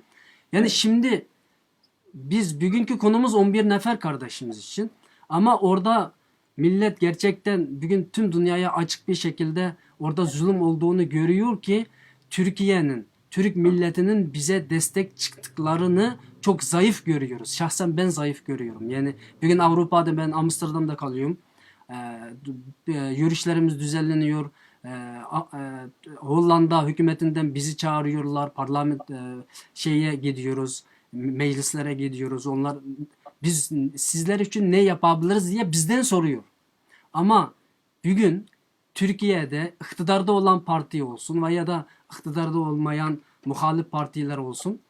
Ey Doğu Türkistanlı kardeşlerim, sizler için ne yapabiliriz diye bu soruları neden az duyuyoruz? Yani ben sizden bu görüşünüzü almak istiyorum yani sonunda. Yani aslında çok can alıcı bir soru bu. Türkiye'deki Estağfurullah. bu Türkiye'deki asıl problemi cevaplamak gibi bir şey ama şunu söylüyorum. Ben öyle değerlendiriyorum. Türkiye'de şu anda medyada, sosyal medya değil sadece görsel medyada ve yazılı medyada, basında ne yazık ki çok çeşitlilik yok. Yani bugün an itibariyle bugün Türkiye'de bir sanatçının sevgilisini darp etmesi olayıyla ilgili televizyon kanalı CNN Türk'te bir program var. Şimdi ben ona gönderecektim. Sırf o olay için bir program yapıyor. 2 saatlik bir program yapıyor. Yani bu gündemi bu meşgul ediyor. Onu anlatmaya çalışıyor. Sizin yaşadıklarınızı Evet. bu şehirde ve bu ülkedeki insanlar evlerinin içerisinde dahi bilmiyorlar. Asıl sıkıntı buradan kaynaklanıyor. Yani ana haber bültenlerinde bu konu gündeme bile girmiyor. Siz bizim kanalları izliyorsunuz. Hangi kanal yayın yapıyor? Yapmıyor. Yani ben görmüyorum. Yani bunu vatandaş da görmüyor. 2-3 tane kanaldan bize ses getirdiler ama O yani yetmiyor yani. Yereldir. Evet. Türkiye'de genel yayın yapan Türkiye'deki haber kanalı sayısı 4 veya 5'tir. Ve bu ama bu kanallarda herhangi bir şeysinde biz için bir ses çıkartmadılar bugüne kadar. Evet, yok. Yani bizim İyi Parti olarak basın açıklamamızı hangi kanal gösterdi örneğin? Göstermiyor. Yani bizi parti olarak göstermeme yönünde bir çalışma var. Tamam, bu siyasi. Tamam, onu gördük. İyi Parti'yi siyasi olarak görmezden geldik. Ama insani bir vaka var ortada. Evet. Buna karşı peki mesela nedir? Dünkü konumuz nedir? Anadolu yakasında yol çöktü. 2 tane işçi Allah rahmet eylesin enkaz altında kaldı. Canlı yayın ekipleriyle birlikte 4 saat, 5 saat onlar çıkartılıncaya kadar çekildi. Şimdi Türkiye'nin gündeminden bahsediyoruz. Türkiye'nin bir sürü eyaleti, bir sürü ili var. Ama dünkü konu ana bültende 4 saat Ümraniye olayıydı. Şimdi burada bir Doğu Türkistanlı kardeşimiz bir dakika bile bu ana haber bültenlerinde, bu ana akım medyada yer bulamıyorsa bunun sorumlusu tek tek vatandaşlar değil, bu medya. Yani buraya aşmak gerekiyor. Yani üstelikle bazı medyalar Evet. medyalar bizi karalamaya çalışıyor. Yani iftira atmaya çalışıyor. Biz ona da kınıyoruz ve ona da defterimize yazıyoruz. Bazı medyalar var. Kim dediniz? Kimi kastettin? Bazı medyalar, yani ben onun ismini çıkartmayacağım. Yani mesela Anladım. Çin propagandasını yapan, yani Doğu Türkistan'da Uygurlara öyle bir zulüm yok falan, öyle böyle diye bazı medyalar daha üstelik de onu yapıyor. Yani tamam da bizi anlatmasa da olsun, ama neden bize böyle bir suikast, böyle bir iftira atılıyor? Yani biz bundan çok üzülüyoruz. Bu iş Türkiye'de bilinmediğini ifade ediyorum. Bilinmiyor çünkü ana medya göstermediği sürece, evet sosyal medya var. Fakat sosyal medyada Türkiye'de en çok kullanılan Facebook. Twitter ve Instagram denilen sosyal medya daha girmedi, oturmadı Türkiye'de. Facebook kullanıyor ağırlığı, çoğunluğu. Dolayısıyla orada görecek, orada görürse fikir sahibi olacak ama bilmiyor yani. Sizin yaşadıklarınızı bilmediğinden dolayı. Evet. Allah razı olsun, çok teşekkür ediyorum. Rica ediyorum. Yani İzleyenlere selamünaleyküm diyorum. Aleykümselam. Size Selamlarını. izleyicilerin de selamı var ve size çok teşekkürler etmişler. Sonunda ben Abdullah Aziz kardeşimizin de bir söylediği varsa onu alayım, ondan sonra şeyi bitireyim, canlı yayını. Evet. Başka bir ketip koyduğun sözünü olsa Uygur qarindaşlarımızga. Birazdan aldı da sizler bir gapni dedinglar ma o ballani kim ekkagan, kim eketgan. Hem de bu mandaqçu. Ben şahsen biz ekkaganligim rahmat etishimiz kerak. Birazdan keyin men bir qarindishimizga telefon qilaman naq maydondan. Bu shu 11 nafar qarindishimizni ekilishga pek jiq yordamchi bo'lgan qarindoshlarimizdan birisi.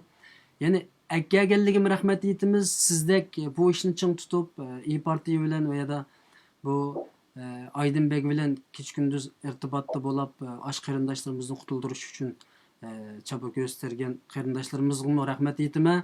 Ve bu tariximizga yazilish kerak. Biz bu yerda bir itni yoki bir mushukni qutuldirmayapmiz, odam qutuldiryapmiz. Bu yerda buni ular keç gündüz uyqusi kelmay bolalarni sig'inib aşağıda yotidi. Hem de turmu bo'lmasimi o bir insonninki erkinligini boqqan bir narsa, bu bir zulm inson uchun qancha bo'lsin. Onun uchun sizde qarindoshlarımizga rahmatimizni aytishimiz kerak. Shunday ekkagan qarindoshlarimiz ayni vaqtda bular pul chiqargan 11 nafar qarindoshimiz uchun büyük çapda iqtisod üretken qarindoshlarimiz bor. Masalan, bularga rahmat aytime. So'ng oxirida sizning so'zingizni olay. Bununla alakadar yani şu sözlerinin en mühim noktası olan şu beşideki sözümge kayıtayım ama. Çünkü bu hafta bir taraflamelik fikrimini oturup koydum. Benim demekçi bunun için tirişçilik gösterken her bir kırın dişim yani her bir kişilerin Allah Teala'nın seviyesini ecine birip oldu. Çünkü bu Allah Teala tarafımız gibi bilgen verdi. Çünkü yaşlılıkta intelediken hemen yağman miskale zerratın hayra yara hemen yağman miskale zerratın şerra yara. Çünkü yaşlılıkta diken onun zerreçilik olsumu onunla ecrisi nesivisi kılıyordu. Yamallıkla diken hem de nesivisi ecrisini alıyordu diken. Elbette Allah Teala tarafından ecrisi nesivisi çokum edildi ve milletimiz, ümmetimiz tarafından çokum bunun teşekkürü, rahmeti, minnettarlığımı çokum bildiş gerek. Ama benim oylaydığım biz şu ekilişki tirişkan gösterken Allah Teala bilir. Kim şunçilik serif gösterdi, şunçilik cesaretini verdi, kim şunçilik hizmet vardı. Allah Teala bilir. Ama bu yerdeki mesele kim ekeldi, kim ekelmedi deyişin ibaret. Ya ki şöhret, ya ki kibir, ya ki temennani maksat kılıp tanımırsak degan ibaret bir maksatni ko'zda tutyapman. Çünkü bu maksatlarni biz ko'zda tutgan hamon bizdeki yaxshiliklarimiz, bizdeki ecirlerimiz, bizning xizmatlarimiz kutubga aylanib ketadi. Albatta amal bo'lib ketadi bu. Shuning uchun kibr, tamanna, riyodan yiroq bo'lib, avval shu qarindoshlarimizga bizdan quchoqlashishini bizniki man akaldim degan iborat qalbidan bekari shu bizning qarindoshlarimizni quchoqlashishini qalbida bilsak, inshaalloh bu texmo nima? Bu texmo bizga g'alaba bo'ladi, chunki 11 qarindoshidan chiqqan iborat bu natija bizning Sharq Turkiston da'vosiniki oxirgi bekitamiz. Shundoq. Nurg'un davollarimiz var. 11 qarindishimiz emas, 35 milyon xalq var. Ulan biz tutuzdigan. Bunu ekeptimiz tamam. Biz berip tutuzgan 35 milyon xalq. Biz ne ayet degandek müşük yoki saçkan yoki nima taşı çivin emas ular. Bir can igesi, bir höl jigar igesi ular. Allah Taola'nınki en aziz bo'lgan musulmon mümin bendiler. Shundoq. Shuning uchun ularni tutishga texmo zihnimizni sarf qilishimiz kerak. Chunki mushu aralarda albatta Xitoyniki dushmanimizdek o'yinlar deb qarayman. Mushkil oramizdagi biraz jirginchilik, shu oramizga biraz sürkilishlardan Xitoyniki dushmanlar foydalanib ketyapti. Har xil san akamdan, san akadan degan gap ta'si bu hamiz Xitoyniki.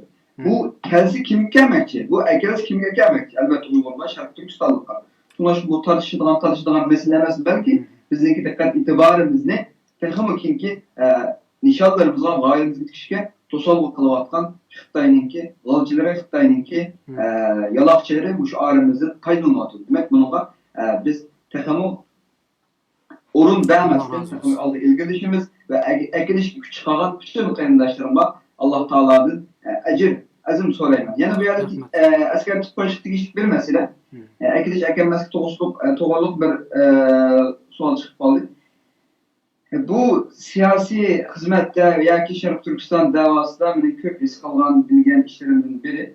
Masalan, bir partiyaninki Sharq Turkiston davosi uchun ovoz qo'shganligi yoki Sharq Turkiston davosi uchun bir yordam qiladiganligidan iborat bir e'lon chiqarilgan hamon bu yerga buni misol qilyapman. Bu faqat misol 4-5 qarindishimiz keladi bu partiyaga. Masalan, har qanday bir tashkilotdan keladi yoki har qanday derneklardan keladi. Bunu xuddi shunday tushunaylik, bir partiya biz Sharq Turkistonga yordam qilamiz, bizga kelinglar dedi. Darhol 4-5 qarindishimiz keladi bu partiyaga. Biri Aldışık'tan keladi, biri Kenişik'tan keladi, biri tashqi ishlar mas'ulidan ko'rishdi, biri ichki ishlar mas'ulidan ko'rishdi va oxirida Uyg'urlarni nima ish qila olamiz degan partiyaga sunildi. Partiyaga sunilgandan keyin partiyaliklar biz Uyg'urlarni yig'ib bir program o'tkazaylik degan bir qarorni olgan vaqtida bu partiya Uyg'urlarninki avval kelgan, keyin kelgan hammasininki savolini elib shularning qalbini qabul qilgandan keyin u kelgan, bu kelgan qarindishimizning emas, partiyaninki o'z ichi orasidagi hay'atlarninki qarori bilan bir program o'rinlashtirdi. Ya'ni 4-5 xil dernekninki tashkilotniki talabi bilan o'rinlashtirdi. Ve ahirde bu faaliyet ötküzülüyordu, elip veriliyordu. Bu vakitte bizden qarindoshlarimiz bizden qarindoshlarimiz bu vaqtda yani birinci növbetinden kelgan tashkilot qarindoshlarimiz nima deydi? Voy bu partiyaga taklifni biz sungan, shuning uchun bu programni elib o'tkazib berilyapti deydi. Ana ikkinchi qatim kelgan elib qarindishimiz bu taklifni men sungandir. Shunga bu program bo'lyapti deydi. Uchinchisi kelganimi albatta shu deydi. Endi bu yerda nima desek, birincinin kilip teklif sunğunu mu rast? İkincisinin kilip teklif sunğunu mu rast? Üçüncüsünün kilip teklif sunğunu mu rast? Ve partiyalarınki bu çıkarılışımızdaki tekliflerini kabul kılığını mı rast? Hadi bu yerde netice ne ise bu programın boğunu, neticeninki bir kişiye mahsus emas Sharq Turkistonlik umum boğunu. Hadi şunun aşkı bu yerde men yalgancı mı yoki sen yalgancı mı degandek cidden maceralar 3 tashkilot orasida bo'ladi. Chunki taklifni men sungan deydi, sifatim bor qo'landi deydi. Yana bir etilib deydi, taklifni men sungan, men qo'ladim sifatim bor deydi. Hammasiniki to'g'ri, haqli. Ammo bu yerda siyosiy harakatlarniki, ba'zi faoliyatlarniki ritmi, sistemasi mana shunday bo'ladi. Allah razı olsun. Bu meselelerden de siz... Bu devletler hem bir kişi koyulan işe muhtaç bo'lg'achqa, sizning oldingizda biri kelganda, sizni qabul qilmaymiz demaydi.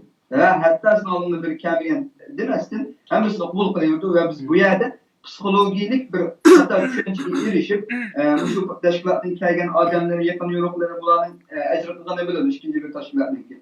Birinchi tashkilotnikilarning ajr qilganini biladi. Ikki tashkilot agash uchun, ikki tashkilot boshliqlari orasida çok sürgün işler bulur. Çok aşkı kendaşının o deylenin biz hizmetin ki ecir CV'sine ilişkin beklerek bu dünyada ilişkin beklerek inşallah hizmetle devam kılışını takım için Allah tutsa razı da olsun. oylayan az ümidim var. Rahmet. Sözlerim de hem de bu ziyaretlere tüzük etim çıkışım.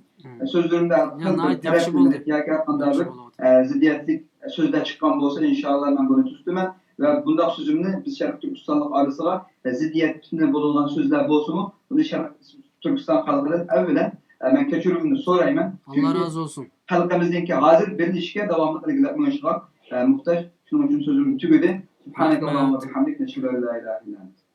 Allah razı olsun. Rahmet. Sayın Allah razı olsun. Aydın Bey'e de çok teşekkür ediyoruz ve Ben teşekkür ediyorum. cümleden bu Ben İyi, teşekkür İyi ediyorum. Parti'ye de çok teşekkür ediyoruz. İyi Parti Genel Başkanımıza, Genel Başkanımıza Meral Akşener hanımefendiye, Meral Akşener Teşkilat Başkanımıza, hanımefendiye de Burak teşekkür Avuncu. ediyoruz. Burak Avuncu Başkanımıza selamlarımızı ileteceğim tekrar. Herkese çok selamlar teşekkürler. olsun. Allah razı Türkistan olsun. halkı adından daha saygılı bir teşekkürümüzü iletmenizi istiyorum. Evet. İnşallah biz bu işin arkasındayız Aydın Bey.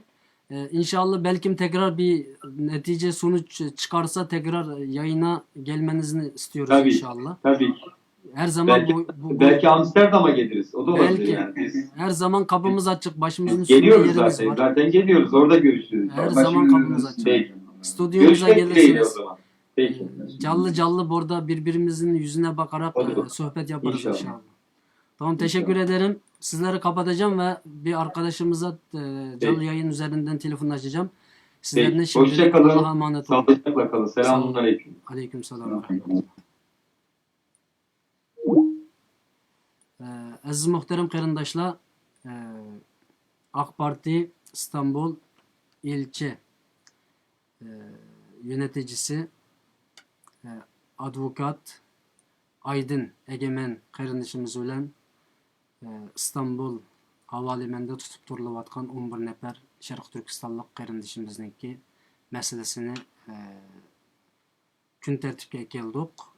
Bizningki studio her zaman shundoq tutilgan ve dünyanın har qandaq bir yerida bir Uyg'ur qarindoshimiz ziyon uchrasa yoki Sharq Turkistonlik qarindoshimiz ziyon uchrasa, u qarindoshlarimizni ikramga kelamiz. Jamoat fikr to'playmiz, hukumatlarga besim ishlatamiz, partiyalar bilan aloqa qilamiz, qarindoshlarimizni qutuldirish uchun qo'limizdan kelganini qilamiz aziz qarindoshlar. Uning uchun dunyoning har qandaq bir yerda zulmga uchragan qarindoshlar bo'lib qolsa, biz bilan aloqa qilsanglar, biz har zaman ikramga kelish orqali tashviqot sohasida buningga bir ses yaratib, yana ovoz chiqarib, u qarindoshimiz uchun xizmat qilishga, uni qo'llashga tirishimiz aziz qarindoshlar. Hozir men naq maydondan bu 11 nafar qarindoshimizni ekilishga qatnashgan yoki Abay Abdulla aziz qarindoshimiz dedi, kimning ekelganligi cho'ng bir masala emas deb. Bu to'g'ri, men uni qaytlaman. Ama bunun chiqargan bütün qarindoshlarimizningki qalbimizda o'rni bor. Ularga rahmat aytamiz.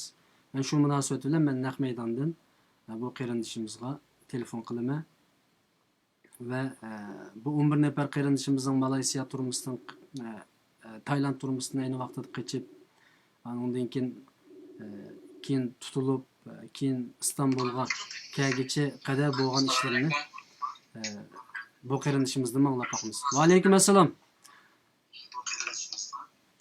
Qarindoshim, siz nimani taqib o'ting? Programmani taqib o'ting. Chunki vaqt farqi bor, 15 sekund vaqt farqi bor. Mush telefonda qatilang, naq maydon davom qilib o'tadi. Programı qilyapti. Rahmat sizga. Biz birozdan oldida shu 11 nafar qarindoshimizni qutuldirish uchun İstanbul'da advokat Aydın Bey bilan ko'rishgan bo'ldik. Hozir shu nimalarni, takliflarni sunganligi, buningki shu genel merkez nimaga Anqaraga yo'llanganligi, buningga İyi Partiyadan nihoyatda jiddiy ko'ngil bo'layotganligi, bularni turmudan qutuldirish uchun xizmat qilayotganligini deb o'tdi va o'ziniki bir qator qog'oz ishlarini deb o'tgan bo'ldi va Abdulaziz qarindoshimiz bilan paranglashgan bo'ldik. Buning damda siz shu 11 nafar qarindoshimizni Ayni vaqtida turmadan qaçqandan tatip bugün İstanbulga kelgicha arliqqacha chiqishlardan siz xabarda ekansiz. Bu to'g'riliq bizga bir uningki nimasini bersangiz. Endi uni qisqacha men to'g'ri chiqaramaz naqchan ko'pchilik ko'rgan bo'lishi mumkin hamda 11 oyning 20sidan boshlab hamda 1 oyning 4 tutilgan tutuldirib endi ondan keyin Malayziyaning baxınga yerlashtirilib undan keyin Malayziyaningki alayli qism tarafından tutilgandan keyin ondan keyin hamda mana shu biz hamda qurultaydan yordam so'radik. Ondan keyin ular diplomatik yordamlar bilan hamda tanışib bilan uning hammasiningki konkret ismini men bilmen yok ama onunla katnaşkın hem de kurultayın adamları oldu. Ben hem de berip ulanı eliş iradın aşağı yerleşiş onun katnaşkan. Ama cereyanın haberim bağımızdan. Ondan şu maşu nimege Türkiye'ye kimden çaldıma kiliştin 15 gün burun ulağı lazım bulgan bu neslini aşağı hivet beygen Malaysa'dan adam gelip eketken. Ondan keyin Malaysa'dan Türkiye'ye kiliş cereyanın hamısı hem de mahbet tutulgan şu Türkiye'den havalimanından çıkıp olgan çağda ondan keyin uçukla nimege çıkaramız bu da bende. Lekin arlıktan da o çıkıp gidip kaldı yani orada havalimanından çıkmay durup hem de aynı vakitte şu bizden bilgimiz hem normalde ola havalimanında çıkıp gündek durup hem de parmak izleri elep hem bazı işlemler tüygenken koyup birilmekçi de başta haber ben. Keyinçen de o işler başlık oldu. Hazır hem de onun yerden korkan cık Türkiye'deki partiler olsun, Uygurların dışarıda olsun. Bakken hem onunla hoş oldum ben. Siz aşu turmadan qaçqandan keyin ulağı bilen ulağı şu iqtisod yetkizish va yoki ularni shu qanday qutuldirilish uchun shu nimaga bordingiz, shundaqmi? Tug'a yeringizni. Malayziya vardı. Malayziyaga bordingiz. U yerda qancha kun turdingiz? 12 ayının 6'sından başlayıp 12 ayının 27'sigacha 21 gün. 21 kun shu 11 nafar qarindoshimiz. Bu qechib chiqqan qarindoshimizning hammasining soni 11 nafarmi? Yo'q, toplam 20 qarindoshimiz qaçıp ketgan qumularning 9'i tutulib qoldi. İki şu Taylanddan taq Malayziya hukumat to'plangan tutulib qolgan, 6'sı Malayziya o'tib bo'lgandan keyin Malayziya tutulib qoldi. Hozir hammasi Taylandniki Natavi degan turmusda tutulib turyapti. Taylandkilarmi ham uni shu 20dan hammasini shu Nataviga to'plab, uni keyin bitirib qilmizda boshqa sog'liqlik ekan, ammo uni 11 ham shu hozir qutulgan bo'ldi u yerdan. 9 aşağı turyapti, taqa uning orqasi yana nim qilganlik endi. Shu ishqa mas'ullik qilayotganlar hozirmi? Yani şula Taylandda tutulmay aşu nimaga kerakligan bo'lsa, aşu Malayziya kerakligan bo'lsa bugün yani qutulish imkoniyati bo'ladi, shunami? Turkiyaga kelish imkoniyati bo'ldi. Ya umman atayım çünkü o 9 balının 6'sı Malayziyaga o'tgandan keyin tutilgan. Ular tutilgandan keyin shu nimaga immigrationning şu tutuluş markaziga ketgan. Biz u soqchilar bilan aloqa qilishib, u chaqda ularni immigrationni qo'yib berganmidik. Çünkü u chaqda burunqi Malayziyaning burunqi hukumati, u hukumatmi hamda Xitoyparast nimaga qaytarib etdi, Taylandga qaytarib etdi. O vallahi hozir ayol tavabatlar bor. Amaliyotda shu 11 odamning kelganini ko'rib, ular yig'lag'liq kechki bizniki ayollarimizni ayni vaqtda tutib qolmay keladigan bo'lsa deb. Ammo endi qadar ilohiy deymiz hamda. İnşallah mush munosabat bilan men shu qarindoshlarimizga nim qilaman. Shu ayol tavabatlarga sabr tilayman. Amin. Demek siz aç telefonun avazını biraz kısıp ötün. Maqul. Telefonunu kulağınızı tutup alsın buludu. Ya ben kompüterde siz bilan paranışmadım. Biraz avazını kısıp etsiniz. Hoş. Maqul. Demek Malayziya hükümeti aynı zamanda şu qarindoshlarimizni Taylandga yana qaytarib berdi degan gap. Men bu yeni anlatım bu so'zni.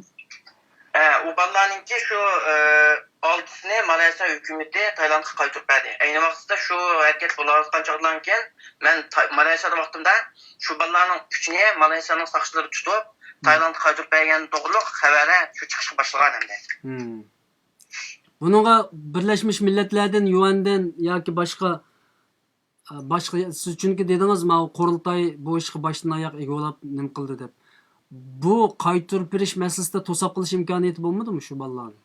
Ayni vaqtda 11 ballarni 20 ballarni qutqizayotgan chog'da u maxfiy olib berilgan bo'lg'achqa endi u ballarni qaytarib bergandan keyin uqdiq biz. Nega tutib olganini, qachon tutganini u xabarga chiqmoqliq. Biz shu yerda turib ham 11 ballarni elishdan birlikda tutilib qolgan ballarniki qasi shu saqchiqani tutilayotganligini tekshirib yurgan chog'dan keyin qarsak u ballarni qaytarib berdi degan xabar chiqib bo'ldi. Qaytarib bo'ldi deb uning videosi chiqdi hattoki shu chegarada hamda Tailandning saqchisi kelgan Malayziyaning saqchisi Uyg'ur ballarni qaytarib berayotgan videolari chiqqan shu chog'da.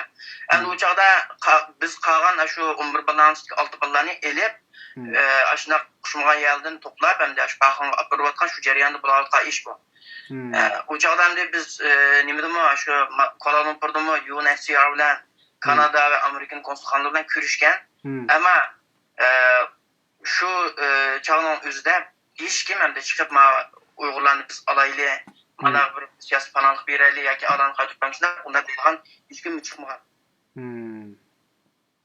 Ammo birinchi oyning 4'ida ham ular shu Malayziya tutilgandan keyin chunki 2016-yilda 10 bolalarni shunday tutib qaytarib bergan bo'lg'achqa Malayziya hukumati biz uni keyin medialarga chiqaraylik deb hamda u shu medialar bilan aloqa qilishib u mediaga chiqdi. Ikkinchi oyning 9'i hamda Amerika hukumatidan Malayziya hukumatiga Uyg'urlarni qaytarib bermasi to'g'riliq bayonot e'lon qilgan bo'ldi. Bundan Human Rights Watch'ning tartib bundan bir necha shunaqa kishi huquq tashkilotlari bayonot e'lon qilgandan keyin Malayziya hukumati Xitoyga qaytarib berishni voz kechib, Tailandga qaytarib bermoqchi bo'ldi. Demak, buningda Amerika hukumatiningki shu 11 nafar qarindishimizni nim qilishda Amerika hukumatiningmi buningga nimasi bor, kuchi bor degan gap. Hattoki 2-oyning 8'i hamda mana shu 2-oyning 8'i bir necha kun burun bo'lsa kerak hamda shu Uyg'ur bolalarining hammasini Xitoyga qaytarib bermoqchi bo'lgan va Najib degan Malayziyaning burungi bosh ministri Uyg'urlarning hammasini Xitoyga qaytarib beramiz deb bayon e'lon qilgan. Uni men chiqarib qo'ydim turgan, shu narsaning hammasi xabarga chiqqan hamda. Undan keyin shu chog'da shuning aytisi hamda Amerikadan 2-oyning 9'i qilibdi, keyin qarasam xabarning tarixiga Uyg'urlarni ashyoga qaytarib bermasini talab qilamiz deb bayon e'lon qilgandi. Ham shuningki ta'siri bo'ldi deb o'ylayman. Chunki bir kun burun qaytarib beramiz degan odam Amerikaning bayonotidan keyin Tailand bilan ko'rishdi. Tailandga qaytarib berdilar. Nima ish Tailand qilsin degandek. Aqsi Tailandni uni olmabdi. Bu ishlarni ko'rishishda qurultay ko'rishdimi? Nim bilan Dunyo qurultayi Amerika hukumati bilan shular irtibotga geçib nim qildimi? Men u chog'da shu Umar Qanot bilan aloqalashgan. Umar Qanot menga shu malga ahvolni ma'lum qildi. Mana shular o'zi ilgilangan bo'ldi degandan keyin aytsa shu xabar chiqqan endi. Amerika hukumatining bayonoti. Lekin men berib kim bilan ko'rishdi, uni men uqmayman endi. Albatta inshaalloh keyingi zamonda biz bu ishni yana telefon qilib shu Umar Qanot akimizdan yana bir so'raymiz. Demak bu becho'ng ish endi. Men hozir sir tuturib biz bu turmaninki, biz bu qutulishninki dardini unutib qolgan bo'lishimiz mumkin. U turmadan qutulish degan bir insonninki u bir zulmatdan qutulish hisoblanadi. Uning uchun bu 11 nafar qarindishimiz nomidan va butun qarindoshlarimiz nomidan Amerika hukumatiga bir tashakkur burcimiz, qarzimiz bor ekan. To'g'rimi bu bunaqa deyishim? Menchimi to'g'ri. Ular haqiqatan nayti ansirab bir kech uxlayolmagan vaqtim bor. Bolalarning hammasiga, oilasiga telefon qilib, aytdi bolalarning hammasiga shu belbaq bağlayıp, sel yürütüp, nazirlik edilen kim kişiğini giyip, İstanbul'daki Malaysiyanın konsultanısına verip, dadımız ne? Xitay'a qaytibim etipəson. Qaytibim etipəson, Ədəmdək dəpni qolaylı boldu, dep, aştan namaş çıxanı degen ben. Çünkü qaytibim yaxın qalğan vaxtısı boğan bu balalarınki. Keyin onun degen, qaytibim edilen boğan, o bu ahvalını anlağan degen, əlgin keyinki şu ulanı tutquzduğan bu işler, qilish ehtimoli bo'ldi. Bo'lmay qolsa, ularni 2016-yildagi A9 boldek, ularni qutqizib olgan bir balni qo'shib qaytarib o'tgan. Shu boldek qaytarib ketish ehtimoli nihoyat cho'ngdi. Haqiqatan shuna bo'lib qolgan bo'ldi deb bek ensirgan vaqtim bor endi. Shunga mayli Human Rights Watch bo'lsin, masalan, undan keyin Amerika hukumati bo'lsin, undan keyin Malayziyadagi bir necha musulmonlar tashkiloti bor. Ular bo'lsin, undan keyin Yevropa ittifoqi bo'lsin, UNPO bo'lsin, ashlar hammasi Malayziya hukumatiga ayni vaqtda besim qilgan. Ve şu besinlik hakikaten naiti yaxshi rol oldu. Ularning hammasiga menimcha minnat borcimiz var bizniki. Rahmat aytamiz ular albatta. İnşallah İngilizce rahmat aytsak bo'ladi. İngilizce biladigan qarindoshlar bularga bir rahmat aytish burchi bor. Chunki 11 nafar adam bo'lsin bu yerda qutuldi degan gap. Hech bo'lmaganda Turkiyaga kelib oldi. İnşallah bularning pat fursatda Türkiye'deki bu tutup turuş o'rinlaridan chiqishga Allah nasip qilsin. Xo'sh. Amin. Undaqda men birozdan keyin Ömer efendimga telefon qilib baqay. Bu Taylandga yani bu besim qilinmadimi nima? Amerika hukumati. Yoki buningdan xabaringiz bormi? Taylandda yana nurg'un qarindoshlarimiz turmi deydi o'tadi. Hozir endi Taylandda yetayotganlarning soni va ularning nima ekanligiga doir men ma'lumotlarni bilmayman.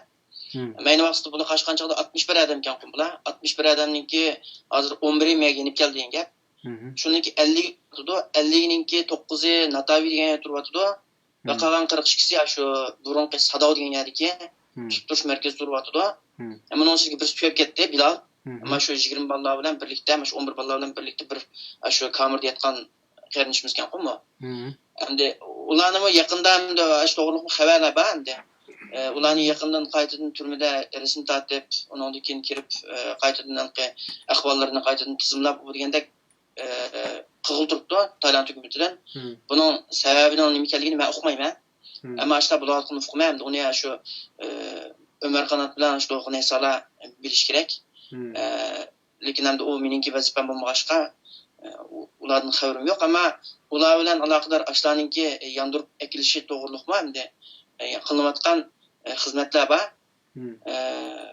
Endi uning qanchligi konkretdan o'tirg'i chiqishga uyg'un va uni uqmayman.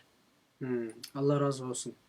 Yani bu to'g'risida Dolqin Aysa efendimga telefon ochaman inshaalloh.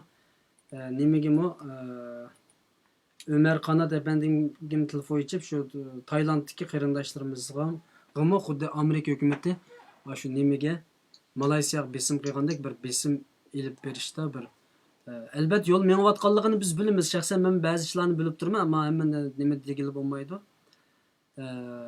Ammo texmi buni chang tutish uchun, texmi shu qarindoshlarimizni qutuldirib uchun, amaliy xizmat qilishimiz uchun buni söylab turishga to'g'ri keldi. To'g'ri. Xo'sh, bu Tayland, masalan, siz Taylandga bordingizmi? Taylandga bordim. Bordingiz. Bu yerdagi turmadagi bolalarning turmuning ahvolini biroz bilamsiz, tushunamsiz. Turmani hamda Sadov degan mash bolalar qashqan turma bizning Malayziyaninki chegarasiga yaqin ekan, 20 kilometr atrofda. Men shu Sadov degan bozorga borgan, ammo men borgan chog'dan bolalar bilan ko'rishdim ekan qo'm. Shu bolalarga qarayotgan, bolalarga tamoq ekib kunda shu tamoq yeyotgan bir odam bor, hamda shu Taylandlik. U odam bilan ayni vaqtda ko'rishish istagim bordi. Ammo u yerda Osmanjanni elish nimasi bilan endi qolgan bolalar shu Malayziyada saqlab qolishga ko'rishamagan.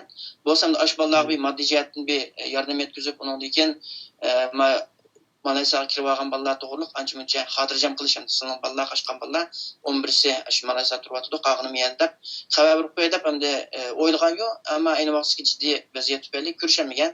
Endi hozir men o'qishim bilan aldirash bo'lg'ash bo'yaga berish fursatim yo'q, bo'lmasa baratdim ular ko'gida. Ammo ularni oldin izchil xabarlayotgan shu Shayx Ismoil deb bir nayt yordamsevar bir shu Taylandlik musulmon tog'amiz bor. Hozirgacha shular qarayotdi. Men endi shu Sadoqqa borgan bo'ldim, undan Xatya degan yerga borgan, Natavi degan yerga berib boqmadim. Hozir bo'lsa Natavidagi turmaga 9 qarindishimiz bor, shu turmaga berishga bir ehtiyoj bor deyasizlar. Ammo uni shu nimaninki Malayziyadagimi? Yo'q, Taylanddagi. Taylandda endi shu tutilgan 9 odam Ya bu yerdan qarindishim siz nim qilsiz, chaqirib qilsangiz bo'ladi. Ya'ni ya bu quruq gap qildigan insonlar. Ya'ni bu chet elda hozir Amerika nüfusi Uyg'urlar bor. Yevropadagi nurg'un %80% Uyg'ur Yevropa nüfusi, masalan. Tayland Kanada nüfusi, bular minglarcha, 10 minglarcha inson bor. Yani Malayziya shu siz deyotgan turmaga berib keladi. Bu yerdan siz chaqirib qiling, yani sizning og'zingizdan bo'lsin bu narsa. Ehtiyoj bor dedingiz chunki. Ehtiyoj bor, lekin bu ehtiyojga ham deb berib balki tayyorliqsizlarkin hech qanday diplomatik aloqa qilmay turiblarkin berib qolsak bizni ko'rishmaydi ekan. Ramazonda masalan ularga berib yo'qlab ketsak deb berib ko'rishamaganlar bo'pti. Shuningga ham buni men ko'proq ham nimadan so'rayman, shu qurultaydan so'rayman. Biz bo'lsa ko'rishtirib bunday binasi urlash to'g'rilamdi ekan u deb.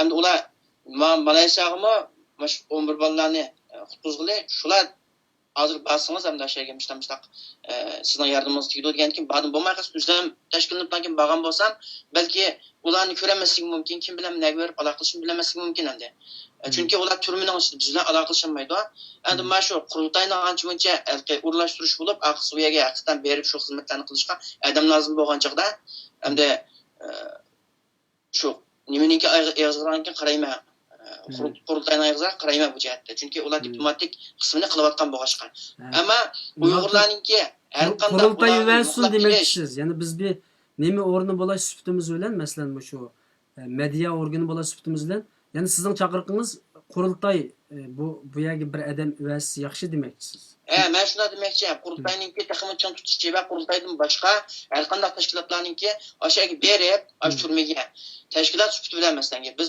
uyg'urlarninki igisi uyg'urlarning igisi va biz mushtaq kishilik huquq tashkiloti bularning gunohi nima sen qo'yib bersan deb uning qonunidagi ularga besim qilish har bir uyg'ur tashkilotininki vazifasi deb qarayman bunga faqatlanki biz shaxs sifatida emas masalan shu bo'lsa istanbuldagi tashkilotlar bo'lsin yevropadagi uyg'urlarning tashkiloti bo'lsin borsin menimcha berib yo'qlab undan keyin ko'rishmay qolsa ko'rishmaganini ko'rayli undan umi xabarga chiqsin ya'ni Tayland hukumatiga besim bo'lsin ya'ni ular uchun yana nima ish qilib beramiz masalan ko'rishishlar maqsad emas hamda ular turmi deganda ochib qo'ydi shu quruq gurujni qaynatib beradigan masalan abay men sizdan so'rashimda turumning ahvolini bilamsiz deyishimda tomoq yotoq masalalarim bor aslida tomoqlari yaxshi ekan menmo ansirgan chunki birsi og'rib ashada rakisolib qolibdi deganki ularning sharoitining nacharligidan shunday o'xshadi men ularning tomog'i bek yaxshi ekan chunki sirtdan har kunsi tomoqqa kelib hattoki bizning uyg'urlarning o'zimizning tomog'i yaxshi lag'manlarni itib akildigan naiti chiqib yaxshi qarabdi shu İsmail nima Şeyh İsmail degan odam hamda u odamni ko'rib o'zimdan bir tashakkurni aytib qo'yg'im bordi ko'rishamadim rasmini ko'rdim men faqat mash bolalardan so'radim hamda sizlarning qaytishinglarda hamda o'shadagi shartlar bek nachar o'xshashmi dedik yo'q deydi biz u yerdan samirab bu yerdagi tomoqlar bu shunday go'shtlik yog'liq shunday deydi biz o'rlikni nima qilgan keyin o'rlik tupaylan keyin qochib qo'yadi chunki bizni yo qo'yib bermadi yo bo'lmasa u yer bizni natijil turmada qolmamizni bekitib kesmidi shu patimdan keyin hech qanday istiqbolimizni ko'rolmay ashada umidsiz turib ketganlikdan doim shu tomdan sirtga qarab hamda osmonga qarab mash tomdan sirtga chiqadigan o'rlik erishadigan kunimizni bo'lami deb shunday xiyol qilatdik shunga hargiz u yerdagi shartlarning nacharligidan u emas deb shunday deyilik endi elim u hamda shunday ekanligi ishonma hamda chunki xudo shukr Taylandda qish vaqtisi sovuq yog'mag'achqa hamda ular sovuqda qoldigan u ishlar yo'q ekan tamog'imi yaxshi ekan hamda ichida ammo ibodatlarga buning hech qanday to'sal bo'lgan u ishim yo'q ekan ammo ularningki gunohi bo'lsa gunohi nima qo'yib berish to'g'ri ekan qachon qo'yib berdi shu to'g'riliq bir uchuq gap qilish lozim chunki bularning hech qanday gunohi yo'q ularningki xuddi Malayziyaninki muavin ministri Anvar Ibrohim degandek ular o'zining jinni olib qochgan zulmdan jinni olib qochgan mazlum haqlar qilas ularning u yerda turmada turishga hech qanday sabab yo'q ya ularni qo'yib berish lozim agar turishga bir sabab bo'lsa sababni ko'rsatish lozim bu ishni hech qanday ya o'ng ya so'l qilmay ularni turishga davom qilish mas'uliyatsizlik bo'ldi shunga bu jihatda Tayland hukumatiga bo'lsin yoki har qanday tashkilotlarga shu Tayland hukumatiga besim qilishga chaqiriq qilaman shaxsiy jihatimmi agar har qanday bizning yo'qlab berib ularga ilhom berib ularni rag'batlantirish ehtimolimiz bo'lsa endi mana shu tashkilotlarning bizga deyishi va bizni safarbar qilib ashyo bilan ko'rishtirishi va u qarindoshlarimizga chuqur yolg'iz emasligi sirtqi uyg'urlarning ularga g'amxo'rlik qilayotganligi ularni esidan chiqarmaganligini bildirib qo'yish va dunyodagi har qanday uyg'urlarningki mazlum bo'lgan har qanday zulm chekayotgan har qanday yerda chuqur uyg'urlarningki ularga sahib chiqishi va uyg'urlarningki qo'ldan kelgan har qanday ular qilgan yordamdan aymasligini masalan hozir biz nima yordam qila olamiz masalan bugun masalan shu naq maydon ko'rishishdan keyin nurg'un qarindoshlar shu qarindoshlarga bir yordam qilsam degan bir ko'ngliga ketishi mumkin sizningcha ular hozir bizning hozir tashkilotlar qilgan ishini deb bo'ldingiz biz nima ish qila olamiz masalan ularning istanbulda obatlar bor ularning kichik bolalar va oilalari bor ularning iroyat bo'lgan keyin moddiy jihatdan qiyinlik ekan ularga ayni vaqtda shu Malayziyadagi bolalarni qutqizishga jiqqan moddiy yordamlardan hamda yordam beraylik hozirgacha bo'lsa eğer İstanbul'a yol etse aşballarının aile davetine alakalaşıp, onundaki ulanı bir yoklap, paranlaşıp, rağbetlendirip, en kılamığını doğaksı buldu hem de. Ondan başka hem de pek hazır diplomatik tırışçılıktan başka hem de şahsi berip kıldıgan bir yardımımız hazırca hem de ciddi bir yardım şu Tayland'daki ballağa yokta geç kılma hem de. Çünkü biz basak görüştürmedik ya bula. Yani ulağı maddi cihetten yardım kılanmamdık turmudaki ballağa. Turmudaki ballarının hem de maddi cihetten bir ihtiyacım yok da. Çünkü yanında tamağı yatığı bu cihetten hem de o nimeden turmudunu ötkep başka takım ali bir yerge ötkep koyamaydıken. Turmudun içinde hem de yetip kopup ibadetlerini kılıp tamakları yaman emesken arlıkta şu ağırıp kağılan davalıptı. Hem normal turmuş şertti hem de. Ma o Avrupa'nın turmuları da pek rahat olması mı? Hem Xitay'ın turmuş da emez hem de. Sırf çıkıp havalandırıp onundaki günde bir apta bir yüzük kıldı iken ama şu nimemez hem de. Öğrenmez de. Hemden çatak boğa yeri. Hem de maddi cihetine göre her kandak bizden yardımımız yedilgan o bu iş olkasa yani okşa şu ballar için seferber bulup maddi yardım toplap vekili olup verip aşağı olan kürüştüğün pidakar müştak Uygur ballar hazır mı ba? Ama şundak bir yol çıkmavatkan bir ahvalı hazır hem de. Allah razı olsun. Siz bu jarayan nurgun jaba çektiniz. 21 gün aşağıda jügürüp kopap ormanlıkılda taş yolda aşağı jügürüp jürüpsiz. Allah razı olsun bu münasibetle sizge köp rahmetimni bildirme. Hemen Allah'a rahmet. Asli bu işini iş kandak bu sosyal medyada olsun yoki bu telefonda deyishni xohlamaydim. Çünkü mahfi tutulgan vaqtida bu işdan ayeti yaxshi o'tmagan hamda. Agar jinoyat ümitlangan vaqtimiz bo'ldi, qiynalgan vaqtimiz bo'ldi hamda. Men hergiz buni o'tirg'i chiqarib, hammadan oldin deyish maqsadim hergiz yo'q. Bu qancha maxfiy qilsa shuncha yaxshi. Sizning Şunun için ben sordum sizden mesela size şu videoda e'lon qilgandan boshqa savol so'ramayman dedim. Yani asasen şu videoda deb bo'lganingizni deylik boshqa narsa maxfiy qolsin dedim. Ama bu maxfiyatlik meselesinde mesela şu Malaysiya turmida yetayotgan vaqtida Xitoy adam chiqadi turmidagilarni sotlashga, Taylanddagilarni sotlashga. Buningdan xabaringiz bormi? Xitoy Uyg'ur soqchilari chiqib aşağıda turmida Uyg'urlarni söhbət xatirsin resim var mənə. Hətta ki şu ballarını tutub alğanı biz düşünəmək qandaq tutulub qaldı vallahi çünki üçümüz bilimiz həmdə. O üçələrin hamısı azıcık gölən %4'də bir sayada qandaq saqçı bilib qaldı. Keyin şu söhbət xatirsindən həmdə aş Malaysiya hökumətindən biz yardım qıldılar həmdə qandaq tutub qalğını dəpədi. Biz aynı vaxt şu aş nimədə Malaysiyanınki Kuala Lumpur'nınki KL Central degan bekatda ayrım bağan 3 grup adam yani BBC'nin sırtı tepişmeye qarab şu artıq menip gidip kameraga uçup qaptı. Şu kameradan takip qilib biz Paxanlı ballarni yerleşip qo'ygan ekan, shu Paxanlı berib u balni tutib olibdi endi. Bo'lmasa acaba u ballar shu Turkiyadagi aylatobat bilan internet aloqalashib yurib, o'zini oshkorlab qo'ydimi yoki qanday bo'ldi deb biz muqammagan. Shu suhbat jarayonida bo'lgan, so'rgan bu savoldimi biz qisman vaqt bulug'liq bo'lmasa. Onun şu aşna Xitoydan yetgan soqchilar qatnashib, aşna qilibdi endi. Ya zaten Uygur sakçılarınki çıkıp aşağıda resmen şu turmadaki ballarını birden kıçatıp ularını sorak kıygallıqadan haberimiz var. Yani bunu şu Xitay nimeden cemaat xavfsizligidan şu sızdıdı. Yani aşkarlagan şahslar var mesela. Hazır belki yaş nimedeki Tayland'daki ballarını mı Xitay'dan sakçıları verip qaytadan sorak qanı buluşı mümkün çünkü Tayland mı o nemizde mesela medialarda demigen bilen astırttım bulganca kışlar varken aynı vaqtda şu 2015 yılda Xitoy konsulxonachik adam yövetip aşında bulayotgan yig'inlarning u yerga bergash kirimiz o bu deb aşında bulgunchilikni qilib ketgan qo'ymadi. Hatto ki bizning birinchi Yusufjon degan bala bilan ko'rishgan chog'da dahi Abduqayum kamni Xitoy konsulxonasiga kelgan odam o'xshaydi deb dahi qashmoqchi bo'lib aqsvoy biz Turkiyadan keldik bu deb BBC'miz tepishgan bo'lgan endi. U baldimi shu Xitoydan kelgan har xil shunday bulg'unchilik qilgan shunday istixborotning odamlardan urkuylikkan qilmamdi. Menimcha yelimi Taylandkilargami Xitoylar o'z istixborot odamlardan ishtilik menimcha. Albatta. Yani buningda şu Taylandda so'roq kirgan to'y qilgandan birisi buni ma'lum bir qarindishimizga o'z og'zi bilan suzdirib, zaten Uyg'urlar chet elga chiqishga boshlagandan tortib Xitoyning davomli odamlari Malayziya, Tayland, Vietnam hatta şu yol üstündeki bütün devletlerde turuqluq Xitayning adamlari ularni ko'zib. Çünkü çoğun bir plan bo'lganlik uchun bu. Xo'sh. Buning uchun ba'zan masalalarni biz maxfiy deymiz.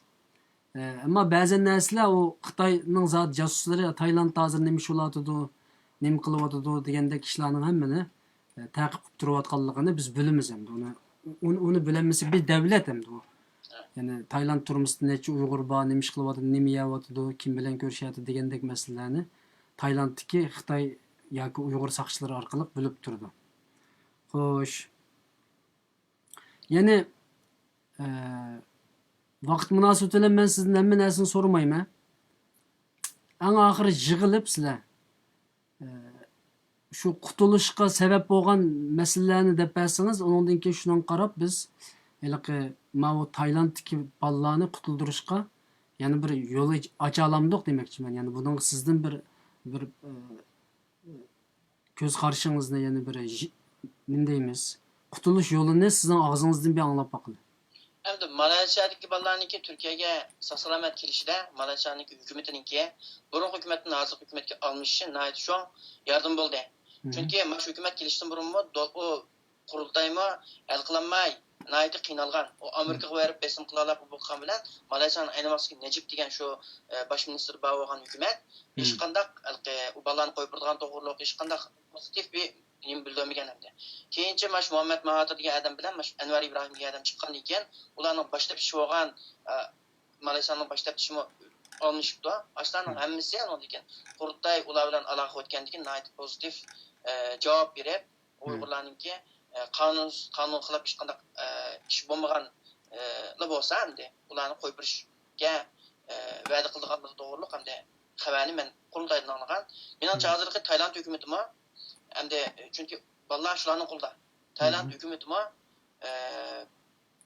hukumatning qanday qilishiga bog'lari qolgan ishkan bu. Shunga ularga to'xtamasdan sirtdan besim qilish va bu Uyg'urlarni uqmay yoki bizni bilmaydi deb qaytirib qolsa, buning aqsini to'g'ri bo'lganligini bildirib turish ularga.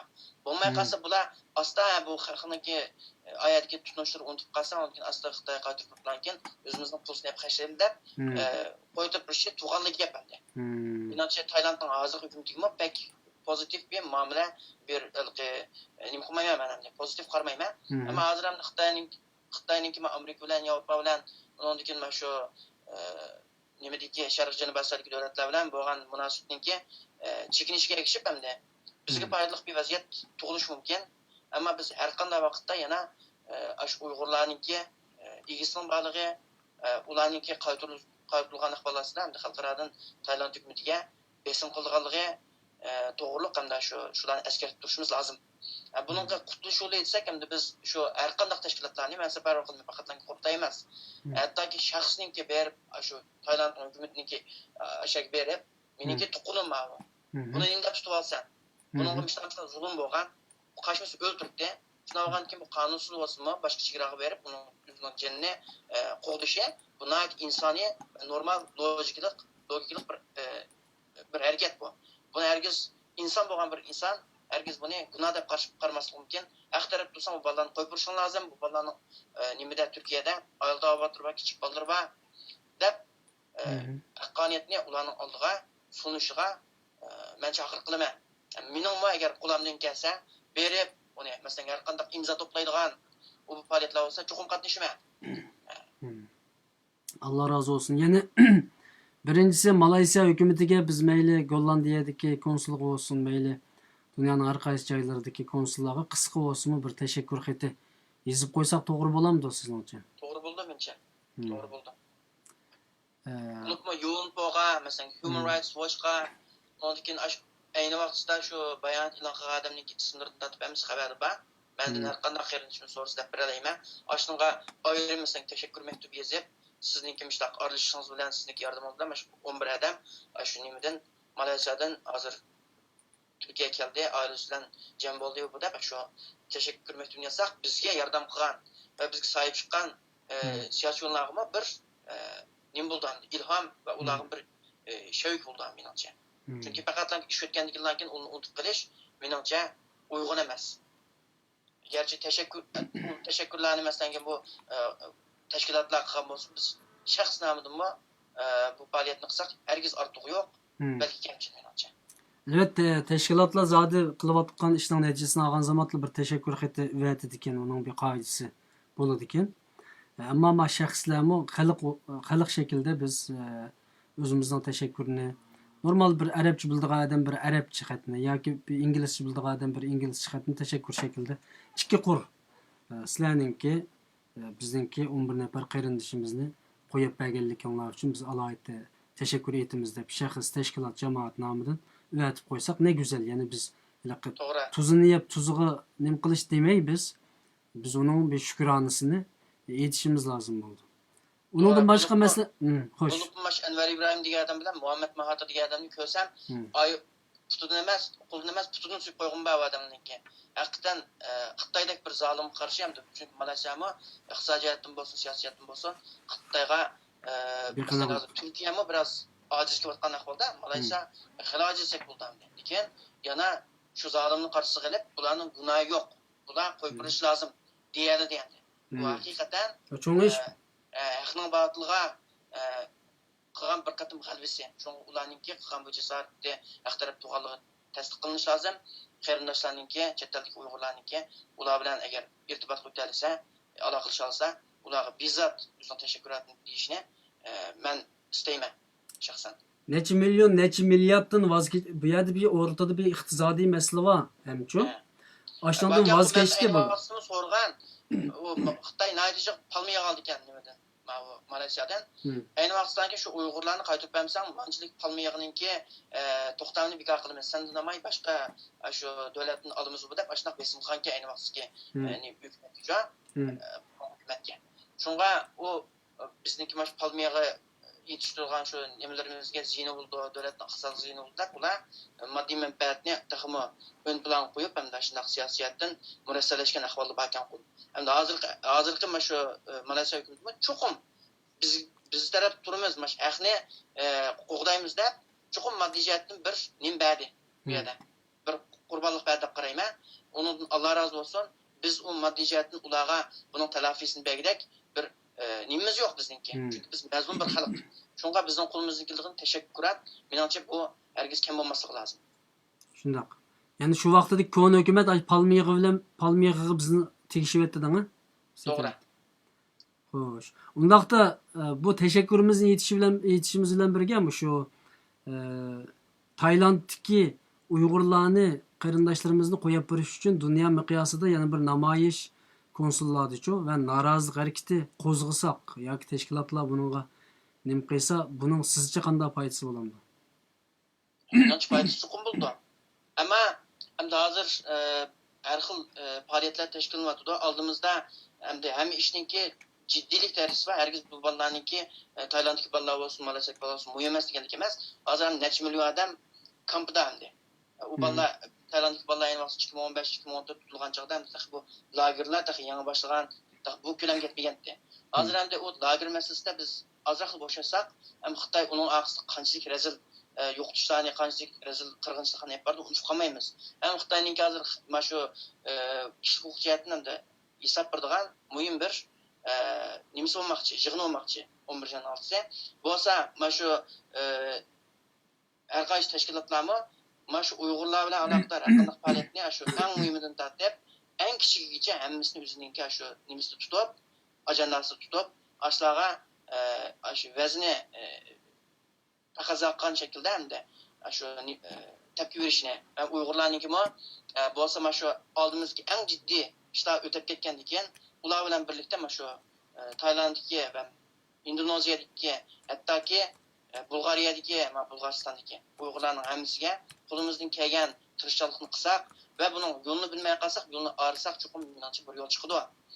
Chunki faqatlankin bu ubaytni duduq hamda mana shu nimaninki xabarga qarab qoldim deb masalan qurultayniki qurultayning sirtidanmi har qanday shaxsniki har qanday tashkilotniki berib o'zi moddiy jihatdan ma'naviy jihatdan imkoni bo'lsa berib o'z ishlarga bir tirishchilik ko'rsatsa agar mening qo'limdan kelgan har qanday ish bo'lsa men shu bolalarniki agar oilasi bilan tepishiga, bolalar bilan jam bo'lishiga vesile bo'lasam, o'zim nihoyat baxtga solayman. Allah razı olsun. Bir yerde bir kırındışımız yazıptı. Abdugopur Buğrahan degan kırındışımız. Assalamu alaikum Hüseyin Tecelli. Bu Malaysiya'dan Türkiye'ye kelgan 11 kırındışımızdan baştan ahir yollamagan kırındaşlarımızdan birisi mi? Bu siz ziyaret kılgalı emas deydi. Yani bu ben siz bilen bir qancha kundan beri paranglashyotiman. Yani bu yo'lmagan qarindoshlarning ishida siz bormi? Yani bu Men o'zim shaxsan berib, ash 11 bolalarning hammasidan ko'rishib, bir dastonda o'tirib tomoq yegan bolaning o'zi men bo'laman. Agar bu gapni emas deydigan bo'lsa, o'tirib dalil bilan chiqarib baqsin. Mening rasmimni tartib emas va ash 11 bolaning o'zini so'rasin, kim keldi siz bilan ko'rishga deb so'rasin. Chunki bular qo'lida dalil yo'q, butun quvvatini yolg'on gap. Ben hatta o'zimni borgan aeroplan biletini tartib, ashkada hammasi chiqarib qo'ydim-ku videoga. Bundaqda bu qarindishimizni men naq maydonga telefon qilaman agar gapingiz bo'lsa dedim. Chunki bundaq qarindoshlarni yamancha qo'llab ketdi hozir. Baş oyog'i yo'q. Mush qarindoshlarimiz. Bu telefon nomeringizni Abdug'ofur yozing, men sizga Ash 11 bolalarning hammasidan ko'rishib, naq maydondan bir dastonda o'tirib tomoq yegan telefon bolaning qilsam bo'ladi mush Abdug'ofur qarindishim. Xo'sh, unda o'z programmamizmi vaqtimi bir yak berib qo'yadi. Bu oyig'ida qaytib qo'yadigan so'zingiz bo'lsa, shuni olay masalan mush birodarlarimizga balkim chiqqandan keyin bu videolarni ko'rdi. Bu birodarlarimiz bilan qanchalik bir do'stlik, qarindoshlik o'rnatgan, bu bir ma'naviy bir so'zlaringiz bo'lib qolsa, men ayrim shaxsiy. Malaysiyaning Penang degan shaharda shu 3 bolani akagan keyin aqsdiki. Abdusamat, Hashimjon, Abdurahmonga 3 bolani akagan keyin biz bir kun sirq chiqqan bo'lmasa, shu bolalarning Qashqinlarga masalan mushtaq qilib balon chekilib dushman qilamiz deb so'ragan nayti xulamdan kelgan moddiy yordam bo'lgan bo'lsa Bosturga ektalsam shularni oilasidan bir jam qiladigan bo'lsam deb nayti o'ylagan shu odamni birlik tomoq yeyishdik. Ammo eng aqstamda bu faqatlanki meningki tirishligimda emas yoki bir boshqa nuqul bir odamning tirishlig'i jiq taraflarniki tirishlig'i bilan bo'ldi bu. Bu yerga borgan biz bo'ldik, undan keyin diplomatik jihatdan tirishchilik ko'rsatgan qurultoy bo'ldi. Malaysiya hukumatidimi nayti shu Xitoy tarafdan olgan shu hukumatning Uyg'urlarning ahvolini yaxshi bildigan va biz taraf turib bizga yordam qilgan parlament a'zolaridan tortib boshqa soqchilardan boshqa odamlar bo'ldi. Ashlarning hammasi hamda yana nima degan bilan mana shu Xitoyda mustaq kuchli bir zolim kuchning oldida yana haq degan haq deb oldi turadigan, haqni tanlagan moddiy manfaatni ko'zdan chiqargan shunaqa qonunchi insonlar bor ekan. Ama bu yerdamda yaqinda to'g'ri bu masala video ishlanib chiqilib bo'ldi. Endi bu yerdagi maqsad hergiz ma'ni plani qildi, to'pa aniga oid emas. Chunki bu yerda bir ayni vaqtda buni tashkillanib xalqdan moddiy jihatdan pul to'plagan 4-5 odam bor. Ular boshqalarning to'ymidi qoldi bu yerda. Buni plan odam ekapti. Bu odam bo'lsa pul to'plab o'zi xashlabdi. Ular xiyonatchigan degan gap bo'lgan ekan, men shu ishga shohid bo'lgan ash pulni o'zim ep bo'lgan odam bo'lishi bilan bu yerga chiqib undaq emas deyish majburiyatini his qildim. Men hergiz bu yerda buni men qildim, u qilmadi demoqchi emas bu yerda. Hattoki buni haq qancha bilmasa, Uyg'urlar yoki media qancha bilmasa, shuncha yaxshi deb.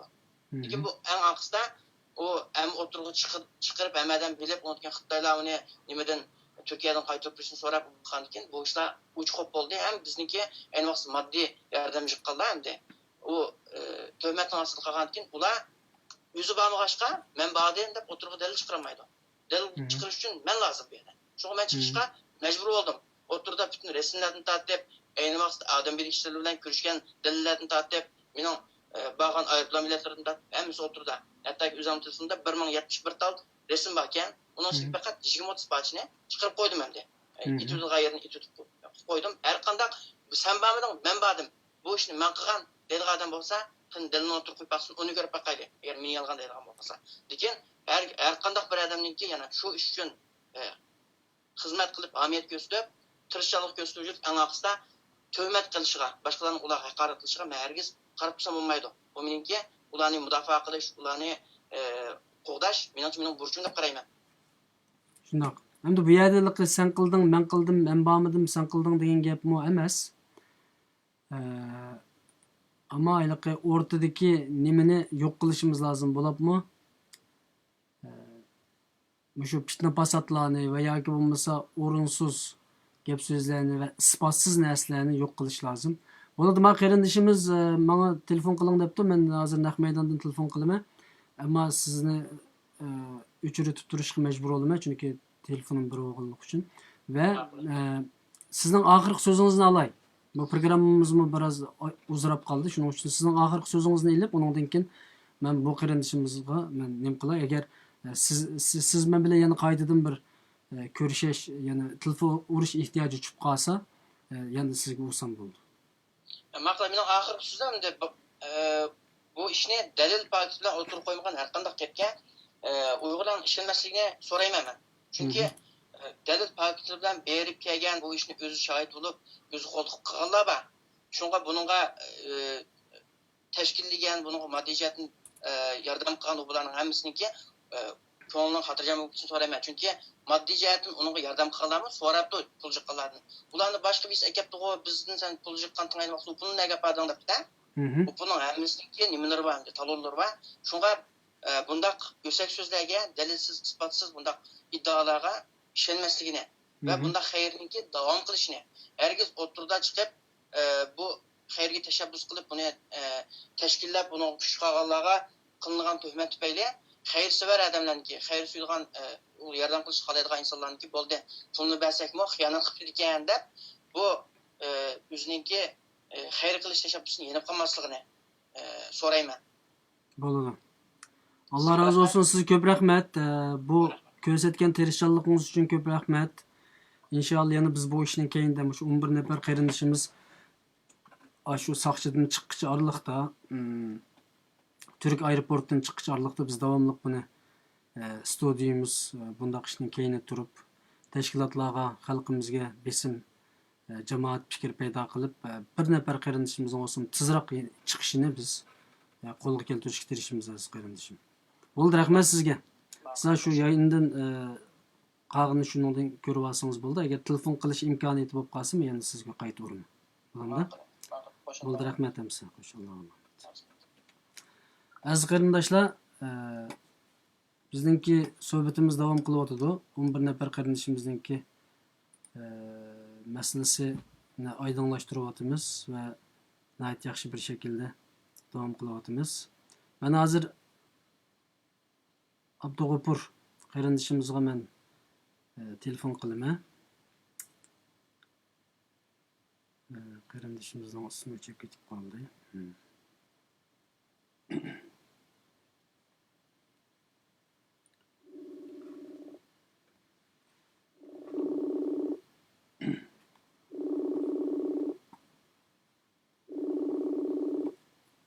Abdug'ofur qarindishim, siz assalomu alaykum. Assalomu alaykum. Va alaykum assalom. Assalomu alaykum. Va alaykum assalom. Qanday ustoz, yaxshi bo'laman? Yaxshi, o'zingizcha yaxshi tudingizmi? Allohga cheksiz shukr. Siz Abduvali Bug'roxonkansizda, men Abdug'ofur desam. Men shu Abduvali Bug'roxon, anada qarindishimiz va Facebookda uchrab ketgan. Tamam. Men siz ekanligingizni bilmadim. Xo'sh, bu ayliqqa ba'zan masalalarni inkos bilan betaraf qilib bo'lmaydi. Xo'sh. Sizning masalangizni biz burun ekronga olib chiqqan, ammo undan keyin nurg'un masalalar tufayli uni biroz bosirib qo'ydik. Undan keyin Xo'sh. ammo hozir ko'rinayotgan narsa sizningki qilayotgan xizmatingizni shaxsan men ko'rib turyapman. Boshqalar qanday qilyotdi bilmayman, men ko'rib turyapman. Sizningki shu Milliyetçi Hareket Partiyasi bilan Ak Parti bilan va yana Diyanet İşleri Başkanlığı bilan İYİ Parti bilan ko'rishayotganligingizni ko'rib turyapman-da. Men bir media bo'lash sifatim bilan hamda oq, ko'k, qora, yolg'on, qizil demayman. Faqat xizmatingiz yaxshi hamda hozircha Alloh razı olsun, sizdan yaxshi xizmat qilyapsiz. Alloh sizdan razı olsun. Ammo Allohga yarasa eng muhim xizmatimiz. Ammo burun nemish qilgan degan masalalar, u masalalarga men kirmayman.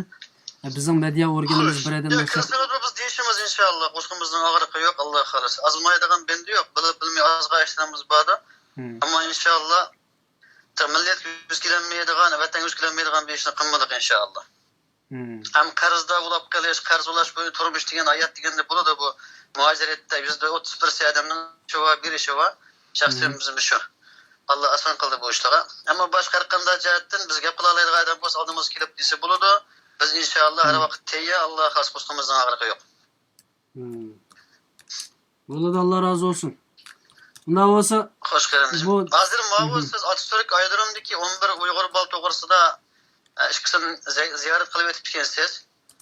Men bunu görüp şoňa sizge meşhur kıldım. Birinci de biz bu 11 kardeşimizniki İstanbul'da 3 gün ailesi bilen birlikte onu şu Atatürk Aydırım'a ekilip bütün umumi ahvalini sürüştü kılıp hatta Aydırım'dan başlık bilen görüşüp onun inşallah gamkorlup bunun yolundan bulduk. Hatta biz bunu İstanbul'da tutmaydıqalygyny iskalyp Ankara'ya verip aynı İYİ Partiýanyň lideri Meral Akşener hanım bilen görüşdik. Bütün partiýa bilen görüşdik. Taşky işler ministri bilen bu minister ýardamçysy bilen görüşdik. Belki tordy köýdüňiz bulany. Çünkü bu işler entaýynca uyan oýanyp ketken. Aslında bu kırındaşlar Allah'ın yardımı bilen ýewagçy ketdi. Hem bulan şu Malaysyadan şu Türkiye kiliş jaryandymy bu kırındaşlarımızdan yoluma kırındaşlarımız var İstanbul'da. Biz şu biçarlı bilen 3 gün Atatürk Aydırım'da bulduk. Şu biçarlı tamukan düşüp hizmetten kılıp kaldı. Otelli kırındaş balla ola. Baştan ahir yoldum men. Tayland'dan Kaşgar'dan tat Malaysyaga geçe bütün tamukany yetkizgen, iqtisat yetkizgen, hatta bu Avropada jygalgan pullanymy şu bal igi ulap gelip bu şunu yoluna magan. Demek baştan ahir bu şunu yoluna meni atkan kırındaşlar karasam ekranda yok. Meni bu Türkiýe kelgende ikin yoluna adam mı yok?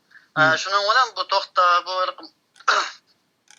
tayakny yetip mantyny hekim dep bu ýer bu biçar kırındaş ballan nurgun hizmetini kıysa o hizmetini kılıp atkan kırındaşlar şu 11 balını vatandan taap bulýan ballar biçe baştan hizmetini kılıp atkan ballar biz bunu obdan bilemiz. Bunun ailesi şayet şu ailesi hotun balları İstanbul'da ba bazılarının hemisinden bulmasa mı? Aşılama bu Menavatka yolluğa hemen öz gözü bilen görüp durulum. Şunun için bu keyin bu ul biçar kelebdik ya diyetip Atatürk Aydırım'da kalgan dikin buna bir adukat ajratıp bazı bir iş olgan dikin bazı bir adamla buna igi olap qarsak bula igi olap kalgan bir iş olap yap. Şoňa çykalyk bir adamның mewisiga hürmetsizlik kılış yoki bir adamның kıygan ejerini bu meniň diýip biliş bu Xitayga has bir iş çömdi. Xitay xuddi vatanymyzy bizden degendek, vatan tupragyn bizden degendek, hemmini bizden diýip algandyk. Şonuň üçin men sizniki muş ýol diýip mangan adamlaryny ziyaret kılşyňyzy, başdan ahir düşündiğin kırındaşlarını ziyaret kılşyňyzy umut kılaman. Şu biçarlyň telefon numary, adres hemme näse bar. Ýa-ki bolmasa muş ýolunki ayal baldaryny tatyp oturga çykyp şu kırındaşlyma bunyň gowalyk we sol demekçi. Ya men bu toğrusda şu bir kança bununğa yardımcı olan kırındaşlarımı nak meydana teklif kıldım. Ama bazıları kegili onumda çünkü bazen özünki kegili onumastiki mesela özünkilik nemis emaslik onundan keçip emas belki bazen bir işlerinki hizmetlerinin bağlılığı ve bazen mahbiyetininki bağlılığı toğrusda. Onun için ulanı men kelimizin çıkışıqa men terişime ama bu yerde bir ufukşmaslık var. Yani bu yerde abay men telefon ziyaret kılgan kırındışımız herkesin men geldim o bu demeye oturdu. Fakat şu nimege Malaysyaga berip şu yerde asas köygen eğir gün şu yerde ekenemdi bu 11 bir kırındışımızın. Şu yerdeki işlerimizi görgan demektir. Ekildim dep diýval diýmedim kırındaşım. Ol neme ekildim diýval diýmedim. Muşunaga hakyky küç karap atkan kırındaşlar var perdenin keýinde. Ziyaret kılıç tegişli kişiler şolar demekçimi? Tamam. Onda siz bana şulanınki nemisini berin Allah kalsın ben aldığımız zamanlarda bulanımı işkiran hep çıkıp biz işkiran arkalık bu işlerini hep çıkmasak bazı işler akmaydı çok bazı işler akmaydı. Hem yana bir gap kırındaşım. Muşahada 11 kırındaşlar Atatürk Aydırımlık balda bilen min küreşdi. Biz onu resmi taat banda çıkarıp cömedik çünkü onun zararını tatlamas mı?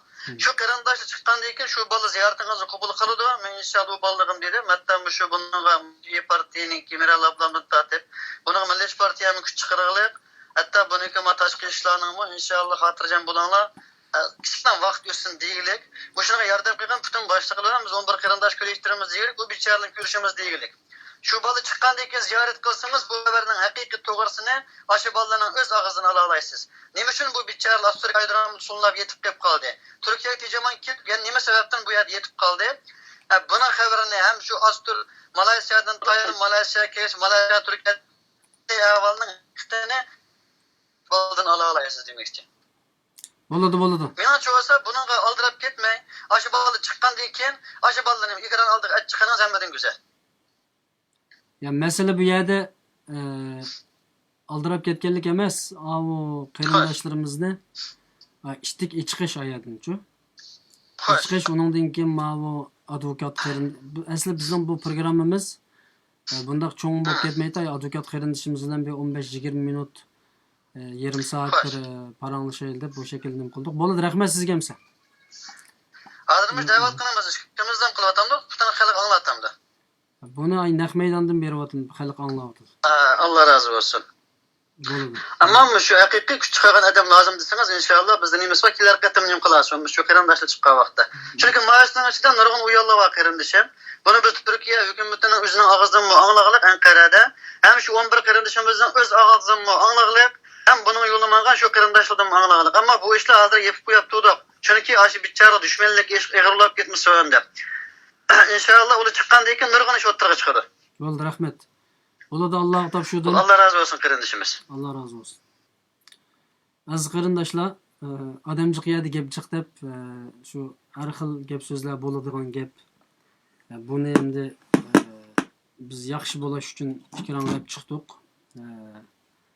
Abdug'ofur Bug'ra qarindishimiz o'zining fikrini bayon qilgan bo'ldi.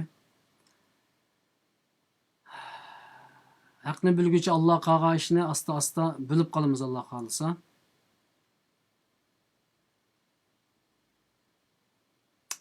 Ba'zan qarindoshlarimiz Abduvali Bug'ra qarindishimizni pek ziyorat qilmasangiz u bu degan gaplarni yozgan bo'ldi. Men buni deyishga majburman, chunki bu yomon ish emas.